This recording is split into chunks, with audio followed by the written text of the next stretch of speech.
6 protons के लिए बहुत मुश्किल है कि वो 10 इलेक्ट्रॉन को होल्ड ऑन। कार्बन को टेट्रावैलेंट क्यों कहते हैं बताओ जल्दी से। तो मेटल्स की टेंडेंसी होती है कि वो इलेक्ट्रॉन्स को डोनेट करते हैं। और से तो कार्बन में बॉन्डिंग सीखने वाले हैं कि कार्बन कार्बन के साथ कैसे बॉन्ड बनाता है या फिर। हेलो बच्चों, कैसे हैं आप सब। मैं हूं आपकी Zeba ma'am, chemistry faculty of motion education. तो जैसा कि आप सभी जानते हैं कि फास्ट ट्रैक सीरीज में हम आपको वन शॉट में सारे टॉपिक्स बहुत अच्छे से एक्सप्लेन करते हैं, क्वेश्चंस भी हम आपको करवाते हैं।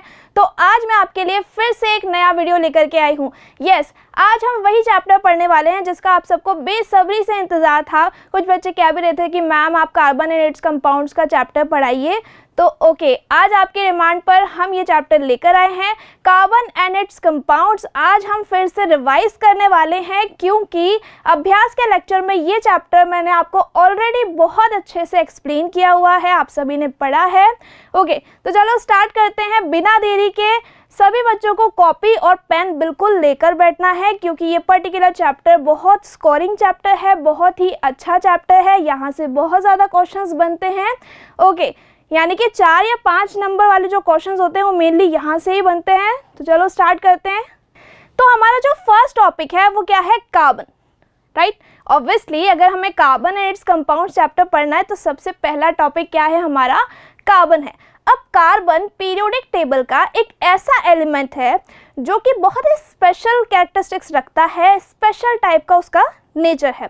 यानी कि कार्बन सभी के साथ बहुत अच्छी फ्रेंडशिप रखता है। कार्बन की बाकी के अदर एलिमेंट्स के साथ बॉन्डिंग बहुत अच्छी है। तो हम कार्बन के बारे में बहुत कुछ सीखने वाले हैं आज। ओके, कार्बन क्या है बेटा, carbon is a non metallic element. Carbon एक नॉन मेटेलिक एलिमेंट है, दैट मीन्स कि कार्बन एक नॉन मेटल है, राइट। एटॉमिक नंबर कितना होता है कार्बन का, 6 होता है। अब आप क्लास 9th में ऑलरेडी ये चीज़ पढ़कर आए हो कि एलिमेंट्स क्या होते हैं, एलिमेंट्स के सिंबल्स क्या होते हैं, एटॉमिक नंबर क्या होते हैं, एटॉमिक मास क्या होता है और इलेक्ट्रॉन प्रोटॉन न्यूट्रॉन क्या होते हैं, ठीक है। तो ये सभी बच्चों को पता है, आई होप सो, कि एटॉमिक नंबर क्या होता है। एटॉमिक नंबर का मतलब है कि किसी पर्टिकुलर एटम में जितने नंबर ऑफ प्रोटॉन्स हैं उतने ही नंबर ऑफ इलेक्ट्रॉन्स होंगे और जितने प्रोटॉन्स होंगे उतना ही उसका एटॉमिक नंबर होगा। जैसे कार्बन की अगर मैं बात करूं तो कार्बन का एटॉमिक नंबर 6 है, इसका मतलब उसमें 6 प्रोटॉन्स हैं या फिर हम कह सकते हैं कि 6 इलेक्ट्रॉन्स हैं अगर वो न्यूट्रल एटम है तो, ठीक है। It is placed in the second period. Carbon second period में प्रेजेंट होता है पीरियोडिक टेबल में और 14th ग्रुप का फर्स्ट एलिमेंट है, ठीक है। तो ये चीज़ें आपको नोट डाउन करते जाना है, जैसे जैसे मैं आपको सिखाती जा रही हूँ आपको नोट डाउन करते जाना है। कार्बन एक नॉन मेटल है, एटॉमिक नंबर 6 है, सेकेंड पीरियड का मेंबर है, 14th ग्रुप का फर्स्ट मेंबर है, ठीक है। और कौन सी पीरियोडिक टेबल आपको यहाँ पे लेनी है, मॉडर्न पीरियोडिक टेबल, ठीक है। मॉडर्न पीरियोडिक टेबल में जब आप देखोगे तो कार्बन की पोजीशन आपको कहाँ दिखाई देगी बेटा, 14th ग्रुप में आपको दिखाई देगी। अगर आप यहाँ पे इलेक्ट्रॉनिक कॉन्फ़िगरेशन की बात करो तो सबसे पहले हम इसके स्ट्रक्चर को समझते हैं और उसके बाद हम आएंगे इलेक्ट्रॉनिक कॉन्फ़िगरेशन पे। तो देखो यहाँ पे हम एटम बना रहे हैं। सबसे पहले हमने यहाँ पे कार्बन के न्यूक्लियस को शो किया जिसमें प्रोटॉन्स और न्यूट्रॉन्स होते हैं, राइट। अब हम बनाएंगे शेल्स, इन्हें हम ऑर्बिट्स भी बोलते हैं, राइट। क्या बोलते हैं हम शेल को, ऑर्बिट। तो फर्स्ट जो शेल होती है उसमें कितने इलेक्ट्रॉन्स आते हैं, सभी बच्चों को पता है 2 इलेक्ट्रॉन्स आते हैं। तो हमने यहाँ पे 2 इलेक्ट्रॉन्स को रिवॉल्व करवाया। उसके बाद जो सेकंड शेल है उसमें कितने इलेक्ट्रॉन्स होंगे ये कौन डिटरमाइन करेगा, ये डिटरमाइन करेगा आपका एटॉमिक नंबर। यानी कि आपको सेकेंड शेल में कितने इलेक्ट्रॉन भरना है ये आपको एटॉमिक नंबर से पता चल जाएगा। देखो यहाँ पे एटॉमिक नंबर कितना था, 6 था। 6 था, इसका मतलब फर्स्ट शेल में अगर हमने 2 इलेक्ट्रॉन भर दिए तो रिमेनिंग 4 कहाँ भरेंगे, ऑब्वियसली हम सेकेंड शेल में भरेंगे। अब आप इतना तो जानते हो कि शेल्स में इलेक्ट्रॉन्स को फिलअप कैसे करते हैं, क्योंकि आपने क्लास 9th में पढ़ा है कि मैक्सिमम इलेक्ट्रॉन्स किसी शेल के लिए हम कैसे फाइंड आउट कर सकते हैं। कैसे फाइंड आउट करते हैं हम मैक्सिमम इलेक्ट्रॉन, 2n² से फाइंड आउट करते हैं। अगर आप n की वैल्यू 1 रखते हो इसका मतलब फर्स्ट शेल में कितने इलेक्ट्रॉन्स आ जाएंगे आपके, 2 इलेक्ट्रॉन्स आ जाएंगे। ये मैक्सिमम इलेक्ट्रॉन्स है, ठीक है। आप इससे कम भी भर सकते हो। n की वैल्यू अगर आप 2 पुट करते हो तो सेकंड शेल की बात हो रही है, n मतलब शेल नंबर, राइट। इसको हम प्रिंसिपल क्वांटम नंबर भी कहते हैं। ठीक है, तो यहाँ पे कितने इलेक्ट्रॉन्स आ जाएंगे, 8 इलेक्ट्रॉन्स आ जाएंगे। लेकिन बेटा ये सेकंड शेल की कैपेसिटी है 8 इलेक्ट्रॉन, आपको भरने उतने ही होते हैं जितना आपका एटॉमिक नंबर होता है। ओके, तो न्यूक्लियस की अगर मैं बात करूं तो कार्बन के न्यूक्लियस में 6 प्रोटॉन्स हैं। ठीक है, कार्बन के न्यूक्लियस में न्यूट्रॉन्स भी हैं और प्रोटॉन्स भी हैं। तो न्यूट्रॉन्स भी अगर 6 हो गए तो टोटल होने पर ही कितना आ जाएगा, 12 आ जाएगा। दैट मीन्स कि कार्बन का जो एटॉमिक मास होता है वो कितना होता है, 12 होता है। क्लियर, आई होप सो यहाँ तक आपको सबको क्लियर है।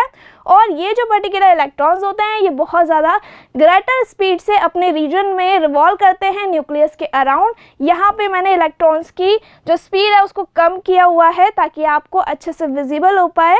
ओके, अब हम बात कर लेते हैं यहाँ पे कॉन्फ़िगरेशन के बारे में।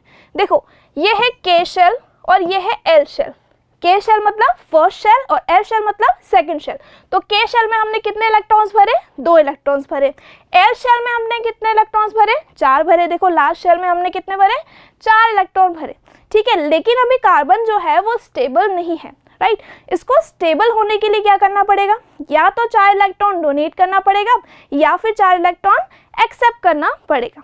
चलो आगे बढ़ते हैं। तो ये है हमारा कार्बन का स्ट्रक्चर और आपको ये पता होना चाहिए कि कार्बन के एटम में कितने प्रोटॉन होते हैं, 6। कितने न्यूट्रॉन होते हैं, 6। इलेक्ट्रॉन कितने होते हैं, वो भी कितने होते हैं, 6, राइट। शेल्स कितनी होती हैं, 2 शेल होती है, इनर शेल और outermost shell. Valence electrons कितने हैं, 4। लास्ट शेल के इलेक्ट्रॉन्स को क्या कहते हैं, वैलेंस इलेक्ट्रॉन, यानी कि ये है आपकी वैलेंस शेल। और ये जो इलेक्ट्रॉन्स इसमें रिवॉल्व कर रहे हैं इन्हें हम क्या कहते हैं, वैलेंस इलेक्ट्रॉन्स कहते हैं। ओके, चलो आगे बढ़ते हैं। आई होप आपको यहाँ तक सबको क्लियर है और आप नोट करते जा रहे हो जो बातें मैं आपको बोल रही हूँ। अब यहाँ पे हम बॉन्डिंग के बारे में समझते हैं कि कार्बन एक एटम के साथ दूसरा एटम के साथ किस तरीके से बॉन्डिंग करता है, यानी कि कार्बन के एटम्स के साथ कैसे बॉन्डिंग करता है और कार्बन हाइड्रोजन, ऑक्सीजन और अदर पीरियोडिक टेबल के अंदर जो जितने भी आपके एलिमेंट्स हैं उनके साथ किस तरीके से बॉन्ड बनाता है, कैसे फ्रेंडशिप करता है। ओके, तो कार्बन जो है ना हमारा बहुत ज़्यादा फ्रैंक नेचर का है भाई। कार्बन की प्रॉपर्टीज़ ही बहुत डिफरेंट है, बहुत ही स्पेशल टाइप का हमारा एलिमेंट है। Okay, in the case of carbon अगर मैं कार्बन की ही बात करूँ, इट हैज़ 4 इलेक्ट्रॉन्स। तो इसमें 4 इलेक्ट्रॉन्स होते हैं किसमें, आउटर मोस्ट शेल में, अभी हमने स्ट्रक्चर में देखा। एंड नीड टू गेन और loss 4 electron to attain the noble gas like structure, यानी कि नोबल गैसेस जैसा कॉन्फ़िगरेशन पाने के लिए, स्टेबल होने के लिए कार्बन को लास्ट शेल में 8 इलेक्ट्रॉन्स कंप्लीट करने के लिए या तो 4 इलेक्ट्रॉन डोनेट करने पड़ेंगे और या फिर 4 इलेक्ट्रॉन एक्सेप्ट करने पड़ेंगे। तो चलो हम कार्बन को बोलते हैं कि भाई या तो तुम 4 इलेक्ट्रॉन डोनेट कर दो या तो तुम 4 इलेक्ट्रॉन एक्सेप्ट कर लो, तभी कार्बन जो है वो स्टेबल हो पाएगा। ओके, तो अगर कार्बन 4 इलेक्ट्रॉन गेन कर लेगा तो क्या होगा, तो मैंने कार्बन को बोला कि तुम 4 इलेक्ट्रॉन गेन कर लो। ठीक है, इट कुड गेन 4 इलेक्ट्रॉन। तो कार्बन ने कहा ठीक है मैं 4 इलेक्ट्रॉन गेन करके देख लेता हूँ। ठीक है, फॉर्मिंग C4- एनायन। अब जैसे ही कार्बन ने 4 इलेक्ट्रॉन को एक्सेप्ट किया तो उसके पास टोटल इलेक्ट्रॉन्स कितने हो गए, 10 इलेक्ट्रॉन्स हो गए। लेकिन फिर भी उसके न्यूक्लियस में कितने प्रोटॉन्स थे, 6 प्रोटॉन्स ही थे, राइट। और ये जो 6 प्रोटॉन है ये पहले तो 6 इलेक्ट्रॉन को होल्ड ऑन कर रहे थे, लेकिन जैसे ही इसने 4 इलेक्ट्रॉन एक्सेप्ट किए तो अब ये 4 एक्स्ट्रा इलेक्ट्रॉन इसके पास आ गए, राइट। तो 4 एक्स्ट्रा इलेक्ट्रॉन्स आने के बाद क्या हुआ, जो लास्ट वाली शेल है उस तक इन प्रोटॉन्स की जो पकड़ है वो कम हो गई। एक तरीके से हम बोल सकते हैं कि ग्रिप कम हो गई, फोर्स ऑफ अट्रैक्शन कम लग रहा है, राइट। तो क्या होगा, but it would be difficult for the nucleus with 6 protons to hold on to 10 electrons. अब इन 6 प्रोटॉन्स के लिए बहुत मुश्किल है कि वो 10 इलेक्ट्रॉन को होल्ड ऑन कर पाए। ठीक है, तो कार्बन ने बोला कि नहीं, मुझे 4 इलेक्ट्रॉन गेन नहीं करना, मैं इसमें सेटिस्फाई नहीं हूँ और मैं खुश नहीं हूँ। तो फिर हमने उसको बोला कि तुम 4 इलेक्ट्रॉन का लॉस कर दो। ठीक है, तो इट कुड लॉस 4 इलेक्ट्रॉन। तो कार्बन ने क्या किया, 4 इलेक्ट्रॉन लॉस कर दिया, अपनी लास्ट शेल में से 4 इलेक्ट्रॉन को लॉस कर दिया और क्या बना लिया, C4 प्लस कैटायन बना लिया। देखो, जब इलेक्ट्रॉन ज़्यादा होते हैं तो एनायन बनता है, जब प्रोटॉन ज़्यादा होते हैं एज कंपेयर टू इलेक्ट्रॉन, तो क्या बनता है, केटायन बनता है, ठीक है। But it would require a large amount of energy, लेकिन लास्ट शेल के उन 4 इलेक्ट्रॉन्स को बाहर निकालने के लिए एनर्जी भी तो देनी पड़ेगी ना, और वो एनर्जी तो बहुत ज़्यादा होगी। क्यों? क्योंकि सेंटर में न्यूक्लियस में जो 6 प्रोटॉन्स हैं उन्होंने उन 6 इलेक्ट्रॉन्स को बहुत अच्छे से होल्ड ऑन करके रखा हुआ है, क्योंकि एटम इतना ज़्यादा बड़ा नहीं है, एटॉमिक नंबर कितना है 6 ही तो है, इससे ज़्यादा नहीं है, ठीक है।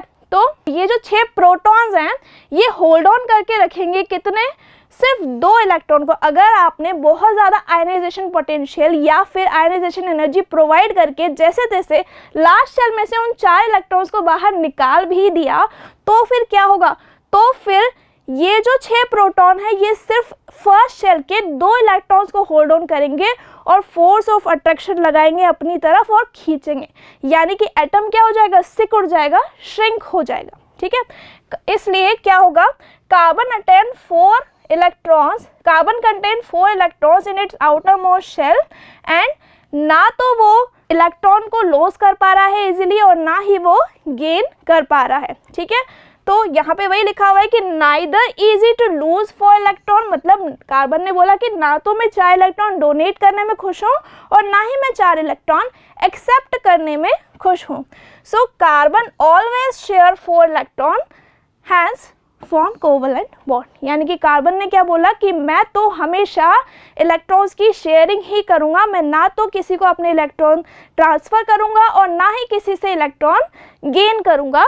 तो इसलिए कार्बन ने क्या बोला कि मैं सबसे फ्रेंडशिप करूँगा और मैं अपने इलेक्ट्रॉन्स को शेयर करूँगा। तो इसलिए आप यहाँ पे कह सकते हो कि carbon overcome this problem, carbon ने इस प्रॉब्लम को ख़त्म कर दिया और क्या बोला, by sharing it's valence electron, और इस प्रॉब्लम को उसने ख़त्म कैसे किया, इलेक्ट्रॉन्स को शेयर करके विद अदर एटम्स, और वी कैन से कि कार्बन एटम्स या फिर कोई दूसरे एटम्स जो कि पीरियोडिक टेबल में प्रेजेंट है, जैसे कि hydrogen, oxygen, sulphur, nitrogen and so many atoms, ठीक है। The shared pair of electron, the shared electrons, जिन्हें हम शेयर्ड पेयर ऑफ इलेक्ट्रॉन कह सकते हैं, ठीक है। The shared electrons belong to the outermost shell of both atoms, right, and lead to both atoms containing the noble gas configuration, यानी कि जो दोनों एटम हैं वो अपनी लास्ट शेल से इलेक्ट्रॉन्स को शेयर करेंगे और शेयर करके अपना ऑक्टेट या फिर अपना ड्यूप्लेट स्ट्रक्चर कंप्लीट करेंगे, और इस तरीके से वो स्टेबल भी हो जाएंगे, कंपाउंड भी बन जाएगा, राइट। चलो आगे बढ़ते हैं। आई होप आपको यहाँ तक सबको अच्छे से क्लियर हो गया होगा। चलो आगे बढ़ते हैं। Why is carbon called tetravalent, carbon को टेट्रावैलेंट क्यों कहते हैं, बताओ जल्दी से कमेंट में आंसर करो कि कार्बन को टेट्रावैलेंट क्यों कहते हैं। अभी तक मैंने आपको सारी स्टोरी समझा दी कि कार्बन ना तो इलेक्ट्रॉन डोनेट कर सकता है ना ही एक्सेप्ट कर सकता है, कार्बन की लास्ट शेल में 4 इलेक्ट्रॉन होते हैं। चलो मैं ही आपको इसका आंसर बता देती हूँ। देखो अभी हमने स्ट्रक्चर देखा था कार्बन का, बिल्कुल ऐसे ही होता है, राइट। लास्ट शेल में 4 इलेक्ट्रॉन्स रिवॉल्व करते हैं, कार्बन को क्या करना है, 4 इलेक्ट्रॉन शेयर करना है, ठीक है। इलेक्ट्रॉनिक कॉन्फ़िगरेशन क्या है, 2,4, it means it has 4 electrons in the outermost shell. Last shell में 4 इलेक्ट्रॉन है तो वो क्या करेगा, 4 कोवलेंट बॉन्ड बना सकता है विद अदर एटम्स, दूसरे एटम्स के साथ, to get stable electronic configuration, ताकि उसकी जो इलेक्ट्रॉनिक कॉन्फ़िगरेशन है वो स्टेबल हो जाए, लास्ट शेल में 8 इलेक्ट्रॉन्स आ जाए और उसका ऑक्टेट रूल कंप्लीट हो जाए, ठीक है। थस कार्बन इज टेट्रावैलेंट, इसलिए कार्बन टेट्रावैलेंट है। ओके चलो अब कार्बन टेट्रावैलेंट है या नहीं है इसको हम एक एग्जांपल से समझते हैं। आपने मीथेन गैस का नाम तो सुना ही होगा, ये एक नेचुरल गैस है जिसको मार्श गैस भी हम कहते हैं, ठीक है। इसका जो कॉमन नेम है वो मार्श गैस है क्योंकि ये मार्शी एरिया से ओरिजिनेट हुआ था, ठीक है। अब मीथेन मॉलिक्यूल जिसका फॉर्मूला हम लिखते हैं CH4, right, is formed when 4 electrons of carbon are shared with the other hydrogen atoms, यानी कि CH4 का मॉलिक्यूल कब बनेगा, जब एक कार्बन 4 हाइड्रोजन के एटम्स के साथ अपना एक इलेक्ट्रॉन शेयर करेगा। क्यों, क्योंकि हाइड्रोजन तो अपना सिर्फ एक ही इलेक्ट्रॉन शेयर कर सकता है। तो सबसे पहले हम हाइड्रोजन का स्ट्रक्चर देखते हैं और उसके बाद हम कार्बन का स्ट्रक्चर देखेंगे। तो देखो यहाँ पे हाइड्रोजन के स्ट्रक्चर में एक ही शेल है और उसमें एक ही इलेक्ट्रॉन है, तो हाइड्रोजन को एक इलेक्ट्रॉन और चाहिए ताकि वो अपना ड्यूप्लेट स्ट्रक्चर बना सके। ठीक है, तो यहाँ पे हम 4 हाइड्रोजन एटम्स ले रहे हैं और कार्बन का एटम हमें एक ही लेना है। ये सिर्फ हमने लास्ट शेल के इलेक्ट्रॉन्स को शो किया है, इसमें इनर शेल भी होती है, आप सभी को पता है। यहाँ पे और यहाँ पे 2 इलेक्ट्रॉन्स प्रेजेंट है। ठीक है, फर्स्ट शेल में 2 इलेक्ट्रॉन है और ये लास्ट शेल को शो किया है मैंने सिर्फ, और लास्ट शेल में कितने इलेक्ट्रॉन्स हैं? 4 इलेक्ट्रॉन्स हैं। ठीक है, अब कार्बन ने बोला कि मुझे तो 4 इलेक्ट्रॉन चाहिए और हाइड्रोजन ने बोला कि मेरे पास तो एक ही इलेक्ट्रॉन है। तो हाइड्रोजन ने क्या बोला कि मैं अपने जैसे 3 और साथियों को लेकर आता हूँ, यानी कि हाइड्रोजन ने बोला कि मेरे 3 और फ्रेंड्स हैं, हम 4 फ्रेंड्स हैं, 4 हाइड्रोजन हैं, तो हम तुम्हें एक एक इलेक्ट्रॉन दे देंगे, यानी कि शेयर कर लेना तुम हमारा इलेक्ट्रॉन और हम तुम्हारे 4 इलेक्ट्रॉन्स को शेयर कर लेंगे, यानी कि एक एक हाइड्रोजन को एक एक इलेक्ट्रॉन आप शेयर करके दे देना। यानी कि यहाँ पे सिर्फ इलेक्ट्रॉन यूज हो रहा है, यहाँ पे ट्रांसफर नहीं हो रहा है। ठीक है, तो कार्बन ने बोला ठीक है ऐसा कर लेते हैं। तो कार्बन ने क्या किया, एक एक इलेक्ट्रॉन शेयर कर लिया हर हाइड्रोजन के साथ और ईच हाइड्रोजन ने अपना एक एक इलेक्ट्रॉन शेयर कर लिया इस कार्बन एटम के साथ। अब आप देख पा रहे हो कि कार्बन जो है उसके लास्ट शेल में 1 2 3 4 5 6 7 8 इलेक्ट्रॉन्स हो चुके हैं। यहाँ पे हमने हाइड्रोजन के इलेक्ट्रॉन्स को अदर कलर से यहाँ पे शो किया है, क्रॉस से शो किया है, ताकि आपको ये समझ में आ जाए कि हाइड्रोजन का एटम, हाइड्रोजन का इलेक्ट्रॉन कौन सा है। ठीक है, तो यहाँ पे आपको इस कार्बन के एटम में 8 इलेक्ट्रॉन दिखाई दे रहे हैं और यहाँ पे आप देख पा रहे हो कि ये इस रीजन में आ रहा है, इस रीजन में आ रहा है, मतलब हाइड्रोजन के पास भी ये 2 इलेक्ट्रॉन हो गए, इस वाले हाइड्रोजन के पास भी ये 2 इलेक्ट्रॉन हो गए। तो यहाँ पे आप देख पा रहे हो जैसे मैथ्स में हम इंटरसेक्शन करते हैं ना, कुछ उसी तरीके का यहाँ पे रीजन आ रहा है। तो इस रीजन में जो इलेक्ट्रॉन आ रहे हैं वो किसके, इस हाइड्रोजन के हैं, ये इस हाइड्रोजन के हैं और ये इस हाइड्रोजन के हैं। तो इस तरीके से ये कंपाउंड क्या बन गया, सेंटर में कार्बन है, ये 2 इलेक्ट्रॉन मिलकर एक सिंगल बॉन्ड बनाएंगे। 2 इलेक्ट्रॉन मिलकर एक सिंगल बॉन्ड बनाते हैं, तो यहाँ पे देखो एक हाइड्रोजन ऐसे जुड़ जाएगा, एक ऐसे जुड़ जाएगा, एक ऐसे जुड़ जाएगा और एक ऐसे जुड़ जाएगा। अब यहाँ पे आपने ये जो डैश लाइन बनाई है ना, ये हमने हमारे कन्वीनियंट के लिए बनाई है ताकि हमें समझ में आ जाए कि एक एटम दूसरे एटम से कैसे जुड़ रहा है। हम इसको क्या कहते हैं, बॉन्ड कहते हैं, और क्योंकि ये शेयरिंग से बना है इसलिए हम इसको कोवैलेंट बॉन्ड कहते हैं। हालांकि मॉलिक्यूल में ऐसा कोई बॉन्ड एक्चुअल में नहीं होता, एक्चुअल में क्या होता है, सिर्फ फोर्स ऑफ अट्रैक्शन होती है। ठीक है, यानी कि कार्बन और हाइड्रोजन के बीच में फोर्स ऑफ अट्रैक्शन कैसे लग रही है, जब वो इलेक्ट्रॉन्स को शेयर कर रहे हैं तब। ठीक है, क्लियर, आई होप सो आपको यहाँ तक अच्छे से समझ आ गया। ठीक है, चलो आगे बढ़ते हैं। अब अगर कोई आपसे पूछे कि कोवैलेंट बॉन्ड और आयनिक बॉन्ड में डिफरेंस क्या है वो बताओ, तो बहुत ईजी है। हम क्या लिख कर आएंगे एग्जाम में, कोवैलेंट बॉन्ड्स क्या होते हैं, ऐसे केमिकल बॉन्ड्स होते हैं बेटा जिनमें कोई भी एक एटम दूसरे एटम के साथ अपने इलेक्ट्रॉन्स को शेयर कर रहा होता है। ठीक है, शेयरिंग ऑफ इलेक्ट्रॉन्स यहाँ पे अगर होती है टू फॉर्म इलेक्ट्रॉन पेयर। अब एक एटम जैसे कार्बन ने अपना एक इलेक्ट्रॉन हाइड्रोजन के साथ शेयर किया और हाइड्रोजन ने अपना एक इलेक्ट्रॉन कार्बन के साथ शेयर किया, तो आप देख पा रहे थे कि एक पेयर बन गया था इलेक्ट्रॉन का। ठीक है, जिसको हम क्या कह सकते हैं, शेयर्ड पेयर इलेक्ट्रॉन्स कह सकते हैं, या फिर बॉन्डिंग पेयर्स भी हम उनको कह सकते हैं। राइट, तो ये हो गया कोवैलेंट बॉन्ड। अब आयनिक कंपाउंड्स तो मुझे आई थिंक समझाने की रिक्वायरमेंट नहीं है, क्योंकि मैंने आपको मेटल्स एंड नॉन मेटल्स में बहुत अच्छे से आयनिक कंपाउंड्स पढ़ाए हैं। ट्रांसफर ऑफ इलेक्ट्रॉन बहुत अच्छे से हम सीख कर आए हैं, हमने अभ्यास के लेक्चर में भी सीखा है और मैंने आपको वन शॉट सीरीज में भी सिखाया है। फास्ट ट्रैक सीरीज में आपने सीखा है कि ऐसे कंपाउंड्स जिनमें ट्रांसफर ऑफ इलेक्ट्रॉन हो जाता है मेटल से नॉन मेटल में, उससे आप क्या कहते हो, आयनिक कंपाउंड या फिर इलेक्ट्रोवैलेंट कंपाउंड कहते हो। ये दोनों नेम्स आपको ध्यान रखना है।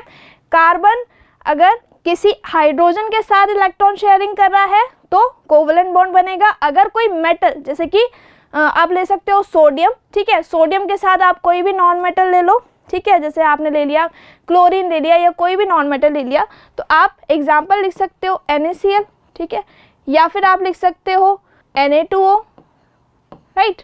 तो सोडियम ने ऑक्सीजन के साथ इलेक्ट्रॉन ट्रांसफर किए तो क्या बन जाएगा, सोडियम ऑक्साइड बन जाएगा। अगर क्लोरीन के साथ ट्रांसफर किए तो क्या हो जाएगा, NaCl बन जाएगा। अब यहाँ पे हम फॉर्म समझते हैं कि किस तरीके से ट्रांसफर होता है या फिर किस तरीके से शेयरिंग यहाँ पे होती है। देखो, अगर आपको कोवलेंट बॉन्ड बनाना है तो कोवलेंट बॉन्ड कहाँ बनाओगे, तो हम यहाँ पे देखेंगे कि एटम ट्रांसफर कैसे होता है या फिर शेयर कैसे होता है। तो देखो, यहाँ पे हमने एक नॉन मेटल बनाया। अब हमने यहाँ पे नॉन मेटल की सिर्फ आउटर मोस्ट शेल को शो किया है ताकि आपको ट्रांसफर या फिर शेयरिंग समझ में आ जाए, ठीक है। तो यहाँ पे हमने एक नॉन मेटल लिया है, आप कोई भी नॉन मेटल ले सकते हो। तो आप देख पा रहे हो कि नॉन मेटल की लास्ट शेल में 7 इलेक्ट्रॉन्स है, ठीक है। कितने हैं, 7, यानी कि इसकी जो कॉन्फ़िगरेशन है वो क्या हो सकती है, या तो ये फ्लोरीन हो सकता है या तो ये क्लोरीन हो सकता है। लेट्स सपोज कि ये क्लोरीन का एटम है, ठीक है। तो क्लोरीन की कॉन्फ़िगरेशन कैसे लिखते हो आप, 2, 8, 7 ऐसे ही लिखते हो। तो लास्ट शेल में 7 इलेक्ट्रॉन्स है, तो इसको ऑक्टेट कंप्लीट करने के लिए एक और इलेक्ट्रॉन चाहिए। तो इसने क्या बोला, दूसरे क्लोरीन से या फिर मेटालॉइड से क्या बोला कि तुम मुझे अपना एक इलेक्ट्रॉन शेयर करने के लिए दे दो और मैं तुम्हें अपना एक इलेक्ट्रॉन शेयर करने के लिए दे दूंगा, ठीक है। यानी कि एटम्स के अंदर जो लास्ट शेल है उसी में इलेक्ट्रॉन रहेगा, लेकिन सिर्फ यूज हो जाएगा, ट्रांसफर नहीं होगा, सिर्फ शेयर होगा, ठीक है। तो यहाँ पे 2, 8, 7 इसकी भी सेम कॉन्फ़िगरेशन है।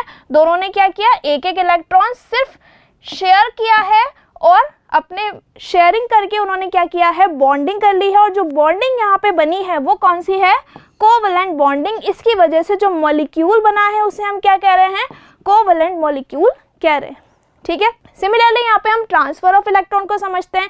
अब यहाँ पे आपको एक चीज़ ध्यान रखनी है कि जब आप शेयरिंग कर रहे हो तो यहाँ पे आप नॉन मेटल्स ले रहे हो, नॉन मेटल के साथ नॉन मेटल की शेयरिंग कर रहे हो। और जब आप ट्रांसफर ऑफ इलेक्ट्रॉन कर रहे हो तो मेटल्स की टेंडेंसी होती है कि वो इलेक्ट्रॉन्स को डोनेट करते हैं और नॉन मेटल्स की टेंडेंसी होती है कि वो इलेक्ट्रॉन्स को एक्सेप्ट करते हैं। और ऐसा क्यों होता है ये आप अच्छे से जानते हो, मैंने आपको पढ़ाया है कि जो मेटल्स होते हैं उनकी लास्ट शेल में 1 या फिर 2 या फिर 3 इलेक्ट्रॉन्स रिमेनिंग रहते हैं। जबकि अगर मैं नॉन मेटल्स के बारे में बात करूं तो नॉन मेटल्स की लास्ट शेल में 5, 6 और 7 इलेक्ट्रॉन्स होते हैं। 8 की हम बात नहीं करेंगे क्योंकि 8 तो ऑलरेडी स्टेबल है। नोबल गैसेस पहले से ही स्टेबल है जिनकी लास्ट शेल में पहले से ही 8 इलेक्ट्रॉन्स प्रेजेंट है, ठीक है।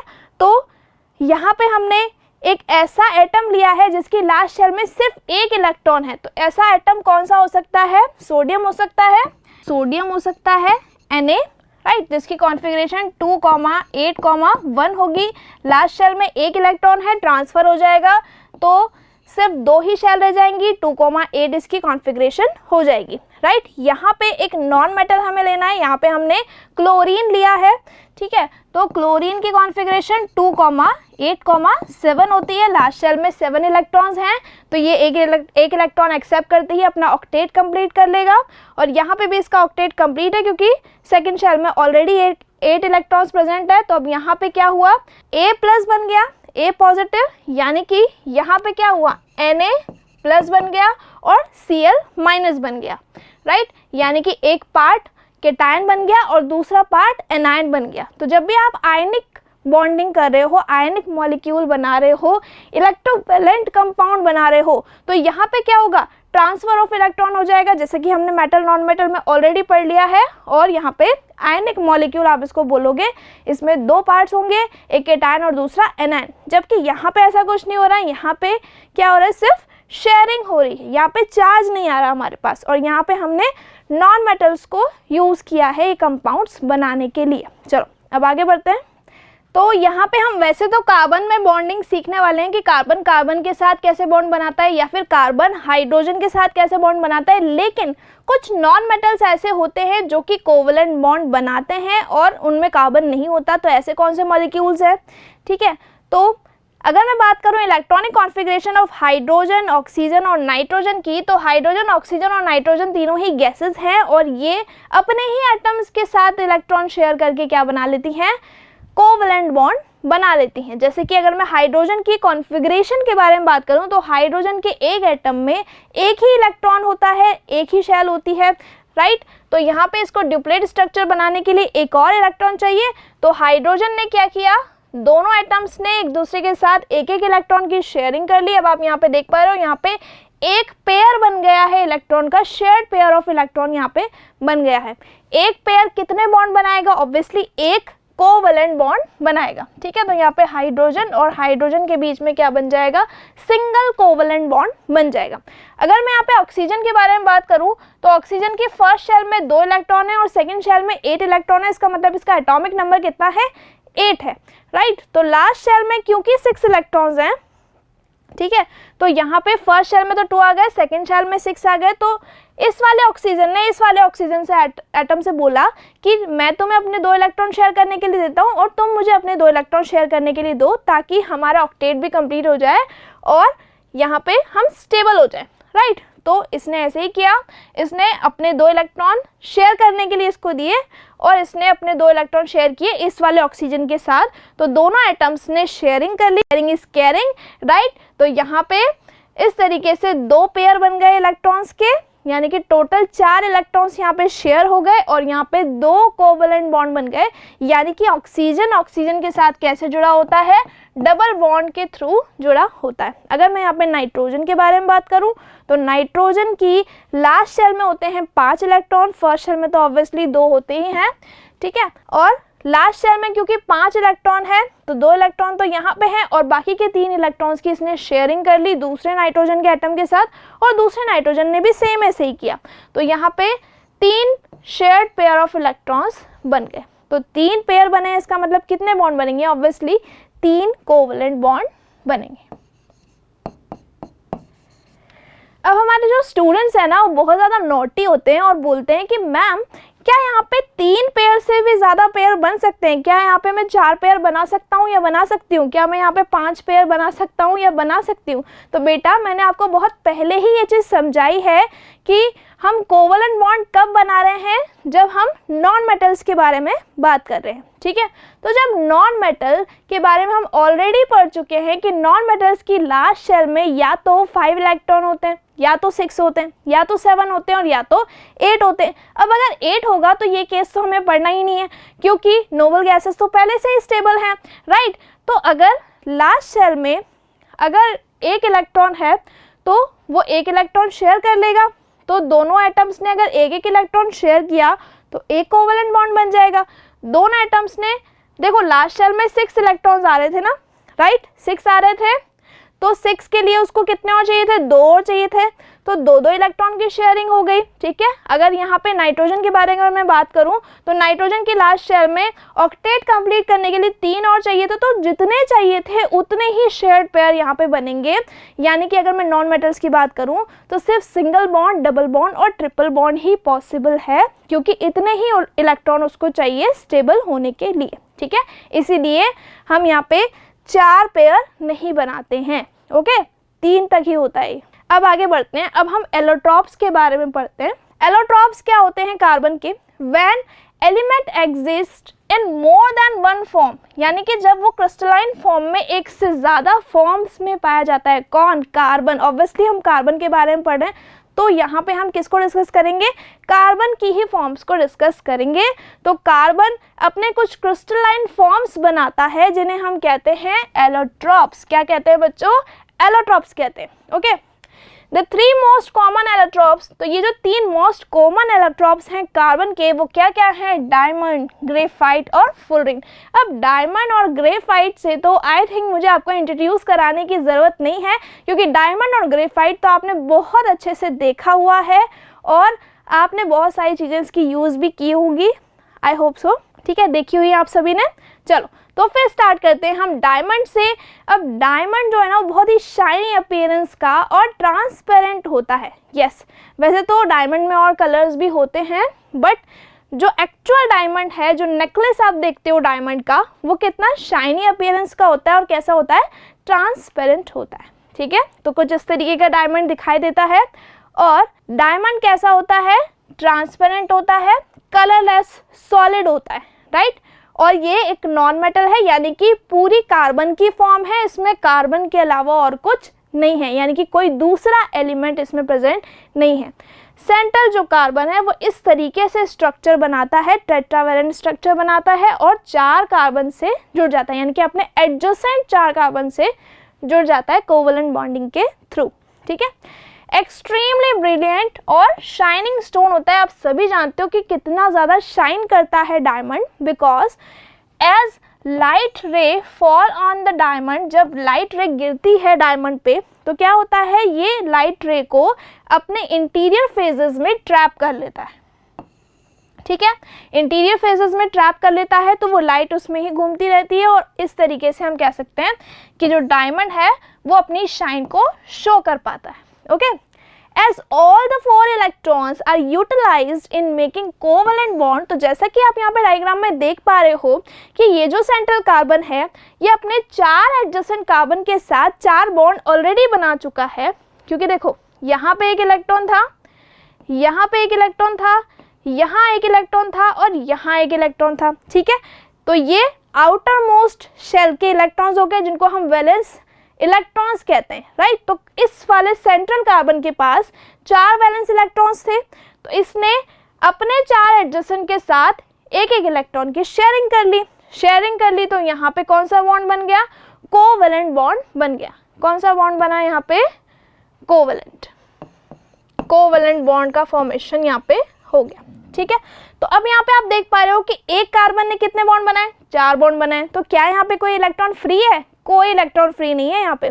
ठीक है, तो इसीलिए डायमंड जो है वो इलेक्ट्रिसिटी को अपने अंदर से पास करने में असमर्थ है। ठीक है, तो हम ये कह सकते हैं कि all the 4 electrons utilize in making covalent bond, no free electrons are present, कोई भी फ्री इलेक्ट्रॉन प्रेजेंट नहीं है, that's why carbon is a bad conductor of electricity, इसीलिए कार्बन इलेक्ट्रिसिटी कंडक्ट नहीं कर सकता क्योंकि उसके इलेक्ट्रॉन्स फ्री ही नहीं है, वो सब बॉन्ड बनाने में बिजी हैं, right. Due to presence of large 3D network, क्योंकि कार्बन बहुत लार्ज नेटवर्क बना सकता है, 3D नेटवर्क बना सकता है। ठीक है, कार्बन कोवैलेंट बॉन्ड्स बना के एक 3D नेटवर्क बना लेता है, बिल्कुल अच्छा सा। ठीक है, तो इसीलिए कार्बन क्या होता है, एक बहुत ही स्पेशल टाइप का आइटम है, और क्योंकि ये डायमंड में प्रेजेंट है और 3D नेटवर्क बना रहा है, इसलिए डायमंड का स्ट्रक्चर कैसा होता है, बहुत ही डायमंड हार्ड फॉर्म में होता है, सॉलिड होता है बिल्कुल डायमंड। ठीक है, ये नॉन मेटल है फिर भी ये बहुत ज़्यादा स्ट्रॉन्ग है, जो कि हम मेटल नॉन मेटल के एक्सेप्शंस में ऑलरेडी पढ़ चुके हैं। ठीक है, हैव हाई मेल्टिंग पॉइंट, और इसीलिए इसका मेल्टिंग पॉइंट भी हाई होता है क्योंकि स्ट्रक्चर ही इतना 3D है, इतना कॉम्प्लिकेटेड है कि एक सेंट्रल कार्बन 4 से जुड़ रहा है, फिर अगेन वो जैसे यहाँ पे आपने 4 बना दिए, फिर ये वाला सेंट्रल कार्बन होगा तो ये फिर से 4 से जुड़ेगा, फिर ये सेंट्रल कार्बन होगा तो ये फिर से 4 से जुड़ेगा, तो यानी कि ये टेट्राहेड्रल स्ट्रक्चर बनाते जा रहा है। ठीक है, they are use in jewelleries. अब आप सभी जानते हो कि डायमंड की कितनी प्यारी प्यारी ज्वेलरीज बनती हैं, कटिंग टूल्स में भी आप इसका यूज़ कर सकते हो क्योंकि ये बहुत ज़्यादा हार्ड होता है, तो इसलिए ग्लास को कट करने के लिए भी यूज़ किया जाता है। आप इससे रॉक्स को ड्रिल भी कर सकते हो, तो इसलिए ये ड्रिलिंग मशीन्स में भी यूज़ किया जाता है।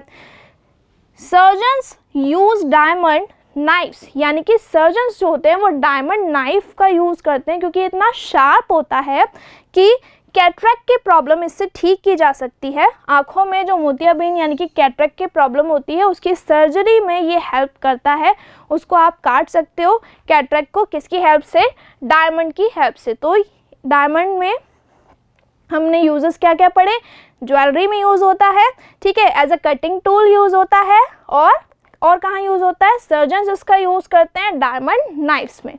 ओके, तो आई थिंक आपको यहाँ पे यूज़ अच्छे से समझ में आ गया। चलो आगे बढ़ते हैं, अब हम फटाफट से ग्रेफाइट के बारे में पढ़ लेते हैं।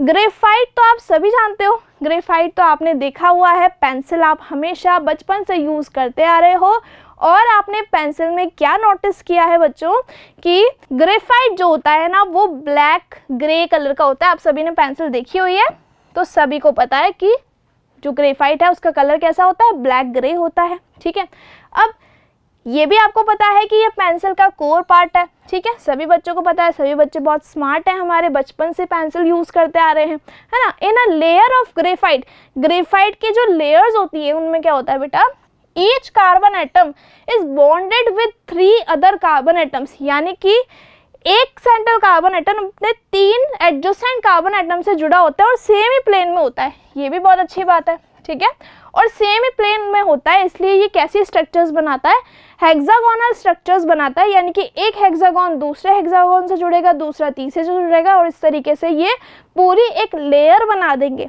ठीक है, तो ये हेक्सागोन्स मिलकर एक लेयर बनाते हैं। तो इस तरीके से एक के ऊपर एक के ऊपर एक लेयर जमा होती जाती है। जैसे कि आपने पेपर फैक्ट्रीज में देखा होगा कि एक के ऊपर एक वो कितने अच्छे से पेपर्स को अरेंज करते जाते हैं, तो उसी तरीके से लेयर बाय लेयर स्ट्रक्चर ये होता है। और इनके बीच में, लेयर्स के बीच में क्या होता है, फोर्स ऑफ अट्रैक्शन जो लगती है वो बहुत ही वीक लगती है। फोर्स ऑफ अट्रैक्शन कैसी लगती है, वीक फोर्सेस ऑफ अट्रैक्शन लगती है, जिनको हम वान डर वाल फोर्सेस कहते हैं, और इसीलिए ग्रेफाइट आपको इतना स्लिपरी और सॉफ्ट दिखाई देता है, या सॉफ्ट फील होता है आप कह सकते हो। अब यहाँ पे हम देखते हैं ग्रेफाइट जो है वो कार्बन का जो मेन फॉर्म है, उसमें कार्बन एक एटम, सेंट्रल वाला जो एटम है वो कितने कार्बन से जुड़ा हुआ है, ऑब्वियसली 3 से जुड़ा हुआ है, जैसे मैंने अभी आपको बताया। अब 3 से जुड़ेगा कैसे, कार्बन कार्बन के साथ शेयरिंग करके ही जुड़ेगा ऑब्वियसली, तो यहाँ पे बॉन्ड भी कैसा बनेगा, कोवलेंट बॉन्ड बनेगा। रिजल्ट क्या होगा इसका, हेक्सागोनल रिंग्स बन जाएंगी। ठीक है, जब एक कार्बन एटम 3 कार्बन एटम के साथ शेयरिंग करेगा तो स्ट्रक्चर क्या बनाता जाएगा, वो हेक्सागोनल रिंग्स बनाता जाएगा। ठीक है, और इस तरीके से ये पूरा अरेंज हो जाएगा एक लेयर में। ठीक है, अब यहाँ पे आप देख पा रहे हो कि एक सेंट्रल कार्बन एटम है, जैसे ये वाला कार्बन एटम, ठीक है, ये सेंट्रल कार्बन एटम था। अब इसके पास भी ऑब्वियसली 4 वैलेंस शेल के अंदर 4 वैलेंस इलेक्ट्रॉन्स प्रेजेंट है, यानी कि लास्ट वाली जो सेकंड वाली शेल है उसमें 4 वैलेंस इलेक्ट्रॉन्स इसमें प्रेजेंट है। तो यहाँ पे तो आप देख पा रहे हो कि 1, 2 और 3 ही बॉन्ड बन रहे हैं, और यहाँ पे ये 3 कार्बन एटम से जुड़ा हुआ है। दैट मीन्स कि हर सेंट्रल कार्बन में एक इलेक्ट्रॉन बिल्कुल फ्री घूम रहा है भाई, है ना, कितने आराम से ये मूव कर सकता है। तो क्योंकि हर सेंट्रल कार्बन के पास एक इलेक्ट्रॉन बिल्कुल फ्री है, तो ये जो फ्री इलेक्ट्रॉन्स है ये रेस्पॉन्सिबल है इलेक्ट्रिसिटी को कंडक्ट करने के लिए। 1 valence electron of each carbon atom is free in every layer of graphite crystal. The free electrons makes the graphite good conductor of electricity।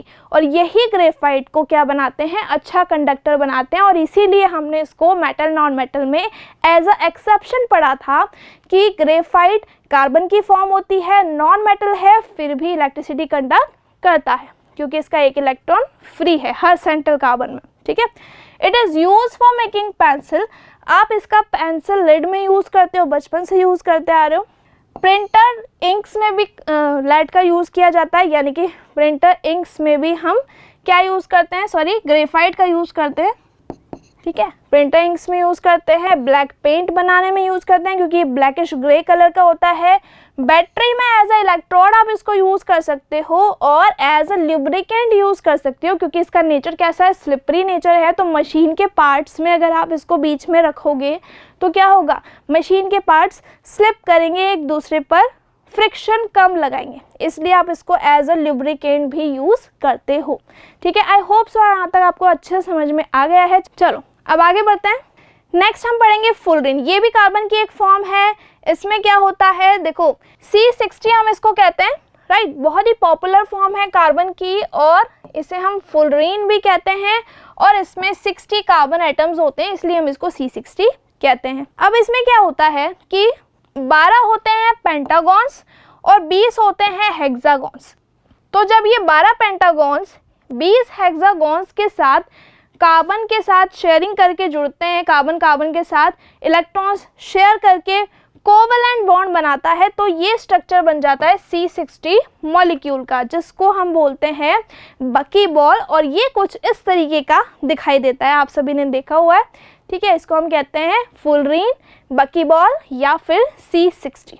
Okay, चलो आगे बढ़ते हैं, प्रॉपर्टीज देख लेते हैं इसकी। फुलरिन में भी क्या होता है बेटा, जो एक कार्बन है वो दूसरे कार्बन के साथ पूरा 3D नेटवर्क बनाता है, यानी कि यहाँ पे 3 कार्बन जो हैं वो कोवलेंट बॉन्ड बनाते हैं। ठीक है, एक carbon atom 3 adjacent carbon atom से जुड़ता है कोवलेंट बॉन्डिंग के थ्रू, और केज लाइक स्ट्रक्चर बना लेता है, पिंजरे के जैसी स्ट्रक्चर यहाँ पे बन जाती है, केज लाइक स्ट्रक्चर ये होती है। ठीक है, अब आप क्या देख पा रहे हो कि इन विच 60 कार्बन एटम्स, जिसके अंदर जो 60 कार्बन एटम्स होते हैं, arrange in the form of spherical ball, एक बॉल की तरह वो अरेंज हो जाते हैं।